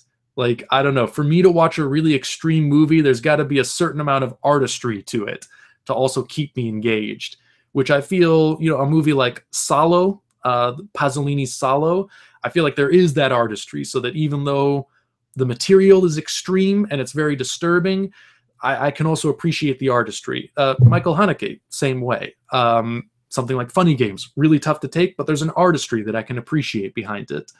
But I don't know, sometimes, like with Takashi Miike, Ishi the Killer, Audition, I didn't really feel there was a level of artistry there that I could really appreciate to elevate the extreme material. That's just me, free to disagree, but that's the way I reacted. And certain other films, the second Human Centipede especially, I felt that way. So I don't know, maybe I'll watch Martyrs, I'm not sure yet. But it's on my radar. I know about it. I know of its reputation.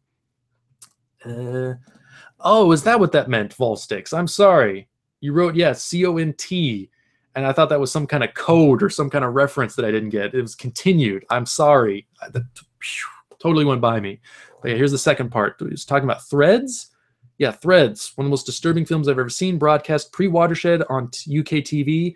It was a made-for-TV film about the aftermath of a nuclear attack in Sheffield, UK, broadcast at the height of Cold War fear. Great programming decision, devastating film. Okay, interesting. God, sorry I didn't get that until just now. Jeez. Yeah, I did write that down, though. Threads. I'll try and look into that. Zach Hayes. Oh, talking about Ron Livingston. He was the boss for Rolling Stone in the end of the tour. Oh, okay. I'm guessing he must have been in just like one or two scenes or something. Because, yeah, I just don't remember him in it. I believe you, though. I'm taking your word for it. Let's see. Johnny Ray Brawley. Have you seen The Killing of a Sacred Deer yet? I saw it last night. Loved it. Stylistic and unnerving. It actually came up earlier in the stream. I haven't seen it yet, but I really want to. I really loved Yorgos Lanthimos' last couple movies, so I really want to see this one. Haven't gotten the chance yet. Hoping to fairly soon. Oh, Scoops talking about Proposition, written by Nick Cave. Sold. Yep. Yeah, was that Nick Cave's first script? It might have been his second one. I can't remember, but it's a really good one. I think still of the movies that Nick Cave has written, I think that's been the best one. So yeah, check it out. Let's see. Oh, Eddie Moriarty. I've heard of this. Speaking of Nick Cave, he also wrote a sequel to Gladiator where Commodus fights gods in heaven. It sounds really bonkers, but apparently the script was really good. Yeah, I heard about that too. I've never read it. Yeah, I've heard that there were plans to do a Gladiator 2 set in the arena of the gods. Sounds like it would have been crazy, but I think they ended up doing that with what was the other Tarsem movie? Immortals. It was kind of similar, I think. And Immortals, yeah, it looks great. It's made by Tarsem, so of course it looks great. Story-wise, though, little inconsistent. I did think Immortals was interesting, though. Let's see. We might have to bring this to a close fairly soon so I can get ready for the stream with Jack McLaughlin so I can interview him, but we've still got some time.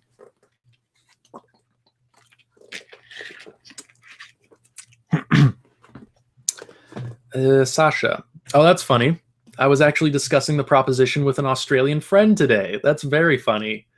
Serendipity, man. It's all over the place. Zach Hayes. Ooh, this is a tough one.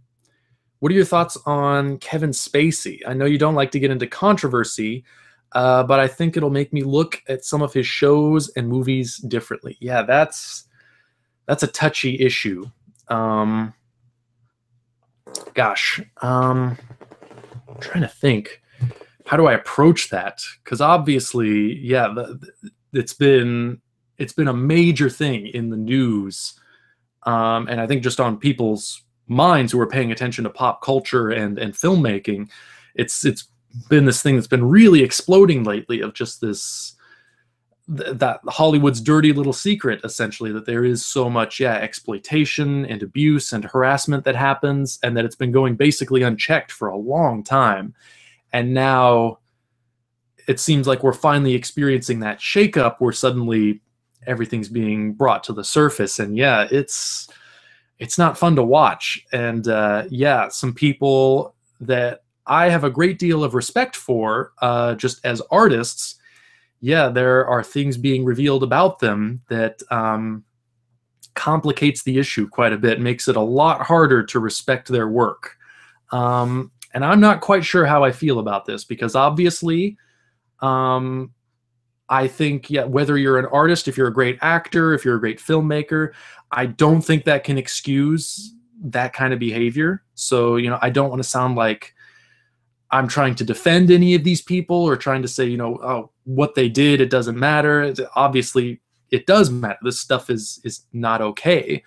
But gosh. But at the same time, I do think like Kevin Spacey is a great actor. He's been doing a lot of great movies. Going back to Harvey Weinstein. Again, this doesn't excuse anything they did. I'm not trying to defend them at all. But Harvey Weinstein, obviously one of the most important, influential producers of modern American movie. Like, without Harvey Weinstein, so many great movies of the last 20, 30 years wouldn't have been made. So many great filmmakers. But then on top of that, you have this realization now that the whole time that was going on, the whole time he was changing the industry, getting all these great movies made, he was, abusing all these people, exploiting his power in such an awful way. And it makes it a lot harder, to think about a movie like Pulp Fiction, say, and just say, no, it's just a great movie. It's like, but there was also this other stuff going on. It complicates the issue quite a bit. Another one, James Toback. That's an insane one. Because James Toback, I've felt for years, has been a really underrated director, really underrated filmmaker. And now it's insane. Like 300 women, I think, have come forward, over 300, accusing him of harassment, and various accusations. That's like, oh my God. I I still think Toback is a great filmmaker. I do try personally. I'm not trying to say this is the way to do it, but personally, I try to make that separation between art and artist, that their work is something, you know, that kind of stands separate from their personal lives. But at the same time, you know, learning things like that, it makes it a lot harder to admire their work, you know. And obviously, whether they're a great artist or not, they should be subject to the same laws, the same consequences. They shouldn't be allowed to just get away with doing whatever they want. So I think probably in the long run that it's a good thing that this is happening right now. That, yeah, no matter how much you respect Kevin Spacey, you know, as an actor, or say like somebody like James Toback as a director, I think the fact that this stuff is happening and that the consequences now are starting to reach them, I think hopefully what we can hope for, just as far as a positive from this whole thing, is that it will shake the industry up so much that it will make it so that this kind of stuff won't be allowed to happen anymore. That would be the hope, you know, because I think it used to be, even if something like this did come out, it'd be a brief scandal and then it would just kind of be buried. It would go away. Now it seems like that's not happening anymore. So I think hopefully that will mean that the industry will realize it can't just bury this stuff anymore. It can't just allow this kind of behavior to happen and to go unchecked and without people, you know, paying any consequences. So hopefully that'll mean that the industry will become more fair and more equal, and that it won't allow people to be abused and exploited. That's my hope, certainly. But yeah, just as a film fan, yeah, I'm really conflicted. I don't know how to feel, you know, about the movies that Harvey Weinstein got made, or the films that James Toback has made, or the films and performances that Kevin Spacey has done in his career. Great work, but God, knowing what we know now, geez, how do you discuss it? How do you frame that? I'm not quite sure. It's I guess all I can hope for is that that kind of after this whole shakeup that's happening, this whole seismic shakeup that's happening in the industry, that it will eventually work out for the better, that it will eventually change things to make it so that the industry is better, and that it no longer tolerates this kind of behavior, and then eventually, after time has gone on, we can look back at the work and we can view it objectively and say like, okay, yeah, these people, they made great movies. Obviously their personal lives, the things they did are not okay. We should not try to condone that or excuse that. But we're still able to appreciate the work. That's my feeling, at least. I know obviously some people are going to feel differently. They're going to disagree with me, but I do personally, I just try to make that separation. Not everyone feels the same way. That's perfectly fine. That's your prerogative. You feel how you want to feel about these things. It's not easy. It really isn't. But those are some of my thoughts, you know. Just kind of, yeah, I guess just still feeling like, you know, Kevin Spacey's made some great movies. Harvey Weinstein made some great movies, but obviously, yeah, weren't the best people in their personal lives and did some pretty awful things and are now paying the price for it, are now paying the consequences that they should have paid a long time ago. It's just, yeah, it's no fun to watch. It really isn't. Yeah, learning those things and, yeah, seeing these careers topple, it's unpleasant all around. And thinking about the victims, how, you know, nobody helped them for so many years, it's infuriating. But yeah, the only positive I can think of, you know, the only hope I can have is just that once we kind of get through this, that the industry will have changed for the better. That's what I hope for. It's just that after all of this, that the industry really does change and no longer tolerates this sort of thing. That's my hope. So, you know, just some thoughts, whether people agree with me or disagree with me. That's just kind of what's been going through my head the last few days. And I'm going to look through the chat now, see what else we got going on. But yeah, it's a heavy issue. I feel like I really killed the mood now. But yeah, I'm going to go through the chat and see what else we got going on here. I lost my place again. Oh, Sasha, I love David Michaux's debut Animal Kingdom. He also wrote Hesher, which I just love too. Yeah, I've seen both of those. You recommended those to me. Animal Kingdom, yeah, is very good. Really good Australian gangster movie, crime movie. And yeah, Hesher was a very interesting character film as well. Really unusual characters, really offbeat sensibility.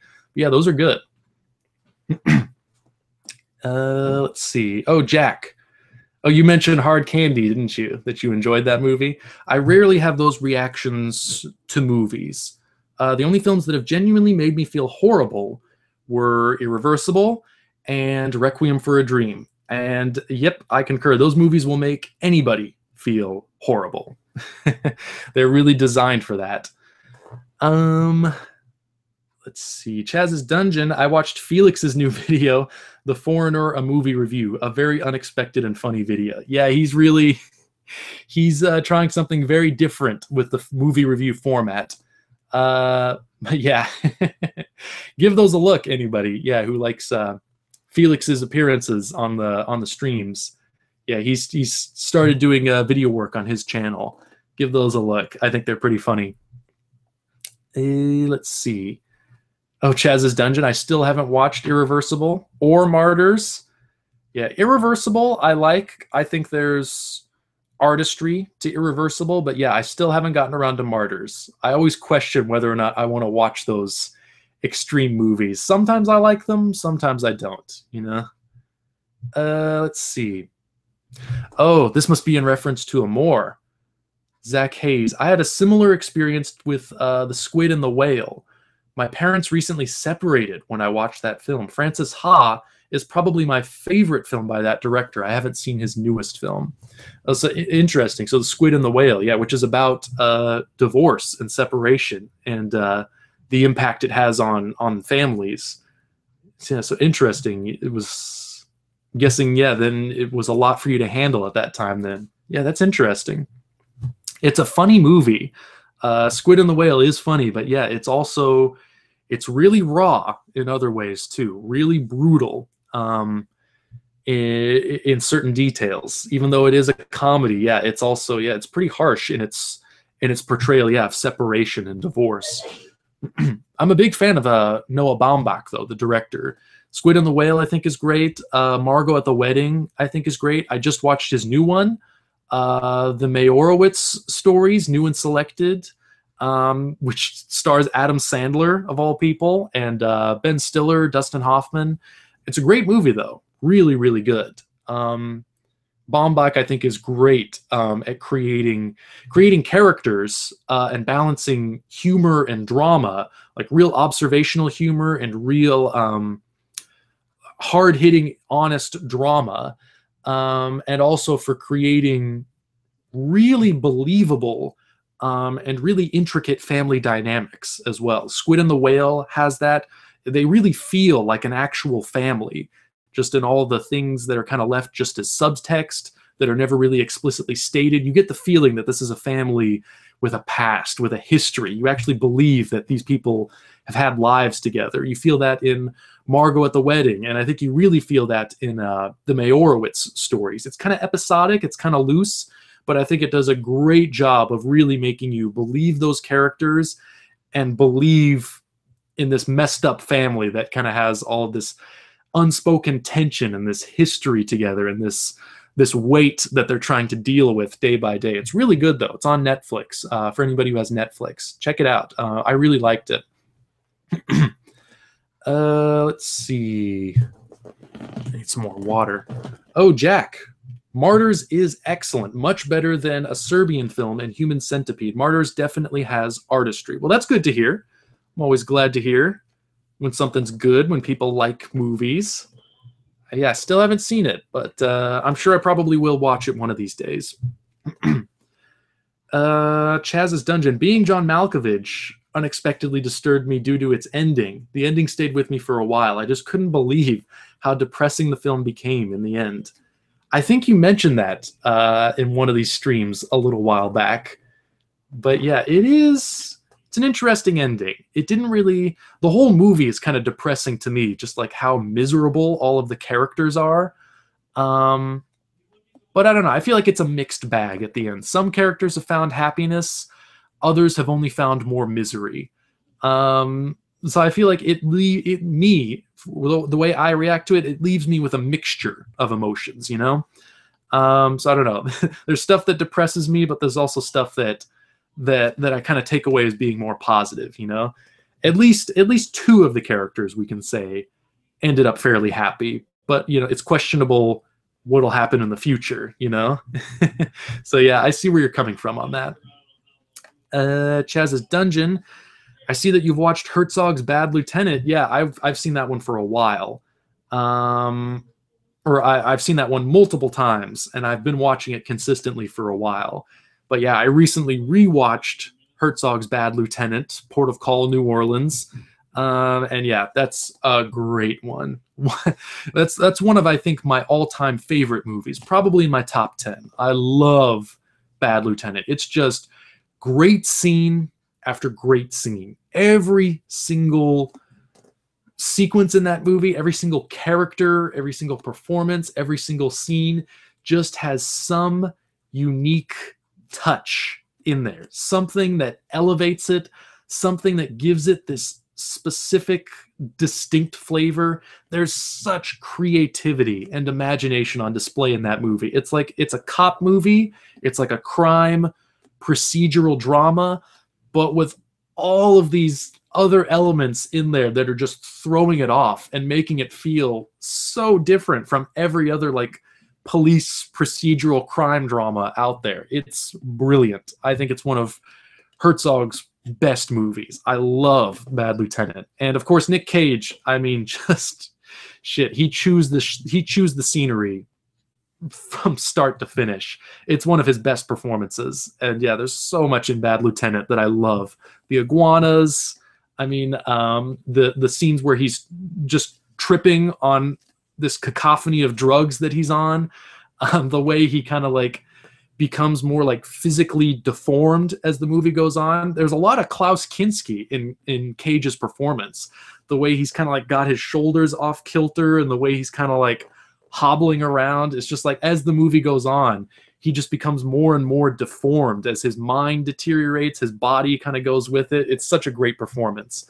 And a great movie, I think. Highly recommend that one to anyone who wants to see something wildly different from any other movie you've seen. I think Bad Lieutenant, it's dark, and it's certainly, there are some harrowing moments, but I think overall, Herzog's Bad Lieutenant is probably one of the funniest films I've ever seen. I enjoy that movie so much. What else we got here? Oh, Zach Hayes. I agree with you. I try to separate the personal life from the work. But some of this happened during the work, but I'll drop it. Sorry to be a downer. No. I think, yeah, it's good to discuss this stuff. It's good to get it out in the open. You know, you don't, I guess that's what happened for so long, is this kind of stuff got buried. No one wanted to talk about it. But, you know, this is stuff that probably should be out in the open. You know, this is the kind of stuff I think you kind of have to confront about artists, you know, in the industry, is that, you know, it's not just good or bad. You know, there are lots of gray areas. There are lots of complicated issues to discuss. But I think the more you can discuss it, the more you can get it out in the open, I think the better job you can do of trying to fight back against it and keep it from happening again. But yeah, that is a good point that you make, that some of this happened during the work. Like, you're absolutely right. Like, no film, no work of art, I think, is ever worth a human life. You know, if people are being exploited or abused, or, you know, if living animals, or, you know, if ecosystems are being destroyed, I don't think film should ever cause any real world harm or destruction. And if they are, I do think that's unjustifiable. I do try as much as I'm able to be objective about movies, to see them on their own terms, you know, separate from the situations, yeah, or the occurrences that took place while they were being made. But oftentimes that is difficult. I absolutely agree with you. I do try to make that separation, but sometimes it's it's tough, and sometimes it's almost impossible, especially with the recent stuff that we're finding out, and it was happening during the work itself. That complicates the issue immensely. It's a tough subject to confront. I wish I had the answers. I wish I knew, what to say. I wish I knew, how to feel about it. But I think it's just kind of a thing where each of us are going to react in different ways, and we just need to be willing to discuss it, and try to get all that stuff out there in the open, and try to be aware of it, and try to be vocal about the fact that that stuff is not okay. It needs to stop. The industry needs to change in that regard, and I'm hoping that it does. Sasha, I wonder if you've seen Once Were Warriors. If you did, thoughts? I have not seen that one. That is, what is the guy that made that? He's the New Zealand filmmaker. I know his name. He did Die Another Day, the Bond movie. Why can't I think of his name? It is not coming to me. For some reason, I cannot think of this guy's name. But I have heard about Once Were Warriors, and I've heard it's very good. I haven't watched it yet, though. I'm writing it down, though. Yeah, I've heard that one's very, very good. But I'll try and check it out. Also, Sasha, check out Jon Favreau's Chef. It's the definition of feel-good film. You've mentioned this a couple times. I can't believe I still haven't watched Chef, because I know you've brought that one up a couple times. But I'll write it down. I'll try to make sure I do watch that. Let's see. Oh, Jack, Shame and Waltz with Bashir also make me feel like shit. I kind of love it when a film can do that to me, though. Yeah, I mean, I think any emotional reaction is a good reaction, I like that. Yeah, I can, even if it's an unpleasant experience, I think it also is, it is something, worth appreciating, worth having a bit of respect for. If a movie makes you feel awful, if it makes you feel good, if it gives you an emotional reaction, I think that's a good thing. Even, movies that offend us, like that's kind of what John Waters has made a career out of making movies in poor taste and making movies that are intended to offend. I mean, that's still an emotional reaction. It is still the movie's reaching out and it's affecting us in ways. I try to have an appreciation for all of that. If a movie can stir my emotions, if it can reach me or shake me in some way, I try to always appreciate that. Whether it's Michael Haneke, making me feel awful, or, Twin Peaks Firewalk with me, just taking me through this roller coaster of unpleasantness, whatever it is. Even if I don't enjoy it, I try to at least have an appreciation for the artistry involved, that this movie is doing something well enough to affect me in a certain way. I try to have an appreciation for all those kinds of experiences that movies can give us like that. Cinnamon San, I saw the original Bad Lieutenant in the cinema this week. Never saw it before. Very disturbing, but good movie. Yeah. Whereas Herzog's Bad Lieutenant is very funny, Abel Ferrara's Bad Lieutenant is definitely not funny. That is a very harrowing film. A very, almost like confessional sort of film. Like Harvey Keitel, man, is just splaying himself open in that movie. It is just like, my God, it's tough to watch in a lot of spots. He really holds nothing back, but it's a great performance. And I think it's a great movie too. But I don't know if it's because Herzog took kind of more of a darker comic approach to the material, or just if I like the quirkiness of it, the unusualness of it. But I actually do prefer Herzog's Bad Lieutenant. I love them both. I think they're both great movies in very different ways.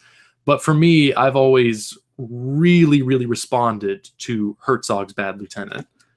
And Chaz's Dungeon mentions his soul is still dancing. Great scene. Great scene. Never fails to make me laugh. That is such a great scene. Oh my God. Only Herzog could come up with stuff like that. And the ending, Do Fish Have Dreams? Such great stuff. Oh man. So many just wonderful, wonderful moments in those movies. Got even little touches too. Um, I mean, Brad Dourif, Michael Shannon, they pop in here and there. Other actors, Exhibit, Fairuza Balk, they all come in there and they all do something weird or interesting, have just this specific little character that they play that has these interesting little beats and moments. Oh, it's so good. I think that movie is just a succession of great scenes that I just love so much. I really do love that movie. I think more people should see it. I feel like it's still a really underseen movie. Maybe because it's so unusual. There's really no way to define it. But it's great for that reason, I think. Cinnamon Sand. Maybe I must give the Herzog version a rewatch. Wasn't very keen on it the first time, but I am willing to give it a second chance. It was very over the top, I remember, which Cage is very often, of course. Yep, it's over the top. It's crazy. It holds nothing back. But I think that's what's so great about it. I think you do have to watch it as like this very dark comedy. There are elements of drama. There are elements of surrealism. There are moments that are beautifully poetic. But throughout the whole thing, I think there is this very absurdist comedic approach to the material that I find so enjoyable and so engaging. So yeah, I would absolutely recommend giving it another look if you weren't too keen on it the first time. I think it's very good. An excellent movie. Sasha. Lee Tamahori. That's his name. Thank you. Lee Tamahori made Once Were Warriors. It's brutal, but brilliant. Similar to Unforgiven about the effects of violence. Yeah, I've heard, yeah, details about it. Slight details like that. That it is, yeah, it's about violence and alcoholism and family. But yeah, I've heard really good things about it. Still haven't seen it yet, though. But I've written it down. Hopefully watch it fairly soon. Let's see. Jeffy's Playhouse, favorite Herzog? Well, definitely Bad Lieutenant is one of them. Yeah. Gosh, I always feel self-conscious saying this because Herzog, his legacy is, stuff like Fitzcarraldo and Alighieri, The Wrath of God, and Stroszek, these classic movies.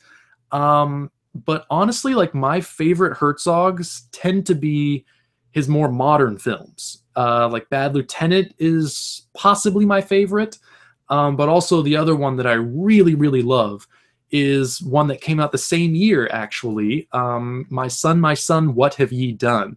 Starring Michael Shannon. Again, like a crime drama, police procedural film that just takes an approach to the material that no other filmmaker would ever dream of taking. And the results, I think, are just so hypnotically strange and brilliant and funny and entertaining and disturbing and poetic and unforgettable.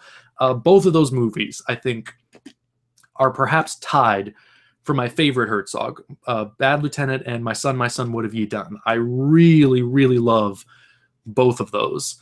But I also love a lot of his documentaries, Encounters at the End of the World, Into the Inferno, Lo and Behold, the one he did about the internet, Land of Silence and Darkness, which he did about a deaf-mute woman. That was an incredible documentary. What was the one about Dieter Dangler, the pilot? Little Dieter Needs to Fly. That was a great one. Rescue Dawn, I thought, was a great one. Yeah, I think just about every Herzog movie has at least one thing in it that is really brilliant, that is really incredible, and that really shows just his unique imagination, his vision, his ability for creating images and telling stories, his unique personality and imagination. Every film, has some distinguishing trademark that identifies it as a Herzog film. But yeah, for me, I think my two favorites are, I always want to say, Stroszek. I always want to say, like The Enigma of Caspar Hauser, Alighieri, Nosferatu, one of the classics. But honestly, I think it is either Bad Lieutenant or My Son, What Have Ye Done? I just find those movies infinitely rewatchable and just works of genius from beginning to end. I really do. So those are probably my two favorites. JF, oh yeah, that's right, Stroszek. That's the one. Ian Curtis, lead singer of Joy Division, he committed suicide while watching Strotzek on TV. I don't think it was because of the movie. I think he happened to be watching it when he made that tragic decision. Yeah, very sad. But yeah, I guess part of the legend, right? I mean, just those kinds of occurrences, those kinds of stories, they just accumulate around Herzog, you know? Just stuff seems to happen around him, around his work. Joaquin Phoenix crashed his car outside of Herzog's home in LA. Herzog came out, pulled him out of the wreckage, you know, and then apparently vanished moments later. Just that stuff. Herzog's a magnet for that kind of stuff. He got shot during an interview with Mark Kermode. I mean, I don't know how, but that guy's just a magnet for strangeness and bizarre tragedy, unlikely occurrences. That's part of what's so fascinating about him, is just the man himself is just as intriguing as his work. I'm obsessed with Herzog. Let's see. Sasha, talk about favorite Herzog. That's almost an impossible question to answer for me. Love him and his films. Yeah. I think, yeah, you can't limit yourself to just one Herzog. You've really got to delve into the whole oeuvre. It's all so great. But I think if I had to narrow it down, the two I mentioned would be my favorites. Let's see. Not as brutal as the novel, much more graphic. Are you talking about Once Were Warriors there? Yeah, sorry that comment is seeming disconnected for me. I believe you're probably referencing Once Were Warriors, based on a novel, I'm guessing. But yeah, I need to look at that film. Oh, Alejandro Moncrief, welcome. Even Dwarf Started Small is one of my favorite films of all time. Yeah, that is one of Herzog's most unapologetically strange movies. Even Dwarf Started Small is just nonsense from start to finish. But that is, yeah, part of its appeal. Certainly is one of the strangest movies ever made. Oh, Sasha, okay. Alan Duff wrote Once Were Warriors. I'm getting tongue-tied now. Okay. And Alejandro Moncrief, Even Dwarf Started Small, a very bold first feature. It's not his first feature. I think it's his third. Herzog's first feature was a movie called Signs of Life, which is a very strange, kind of dark, psychological horror movie. It's shot in black and white. It's kind of about this guy who's, for some odd reason, his mind is just sort of falling apart, and he's slowly descending into insanity and expressing it in these very strange ways, you know, like shooting fireworks at the moon, apparently in an effort to try and bring it down out of the sky. All kinds of interesting Herzogian touches like that. But I believe that was Herzog's first feature. And then, yeah, I think he did Fata Morgana after that, which is sort of like just this visual poem almost, sort of like Koyaanisqatsi or Baraka. And I think Even Dwarf Started Small was his third. I don't mean to be an asshole right now trying to correct you, but I'm pretty sure that's the order it goes in.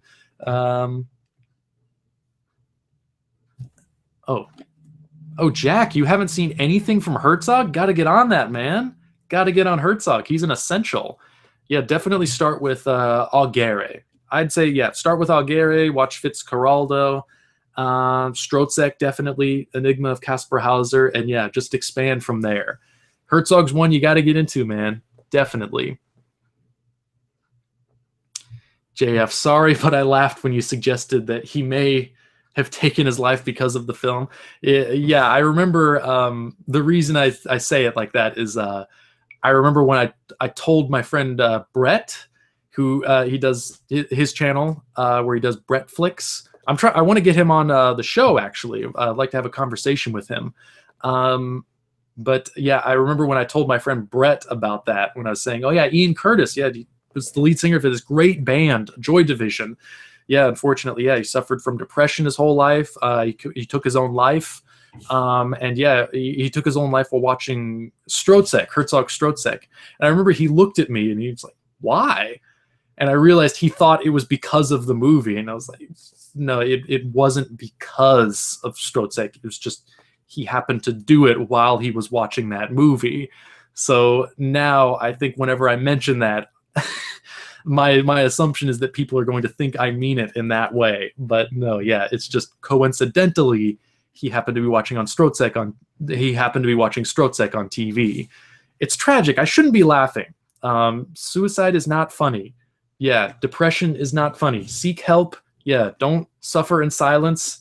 And yeah, you don't need to resort to tragic decisions like this. I want to make that clear. I'm not trying to laugh at the serious subject matter, but it's just, I don't know why Brett would think I meant it in that way, but for some reason he did.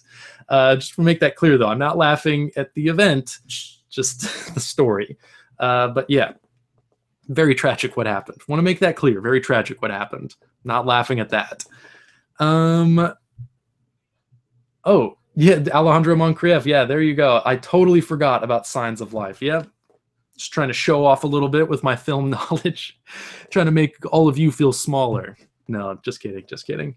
Oh, Sasha, never watched Herzog. That's almost sacrilegious. It is a little bit. Jack, what are you doing here? Blasphemer. Nah, everyone's welcome. But no, you should definitely check out some Herzog. I think he is one of the essentials. And I think I'm going to bring the stream to a close now. Yeah, I'm going to be doing an interview with Jack McLaughlin at 4 p.m. That's about half an hour away. So yeah, I think we'll bring this stream to a close. Hope everyone had a good time. Yeah, we got into some serious subject matter. I hope I handled it I hope I handled it as best I could. But yeah, hopefully we also had a good time. We talked about some good movies. I've definitely expanded my list of stuff I need to watch quite a bit. Hopefully I've given you all some ideas of things to watch. And yeah, we'll be back again next week. Sasha, sorry I was not here from the beginning. Thanks again. No. It's anytime you can tune in, you're always welcome. I definitely do not hold it against you if you don't watch from the beginning. That's perfectly fine. But yeah, we'll be back again next week. Probably doing it the same way. I feel like this went pretty well, not having an obligation to talk about certain movies, just kind of talking about whatever. I feel like this is the better way to do it. Hopefully you all agree with me. But yeah, we'll be back next week talking about whatever. And yeah, in the meantime, hopefully everyone has a good week.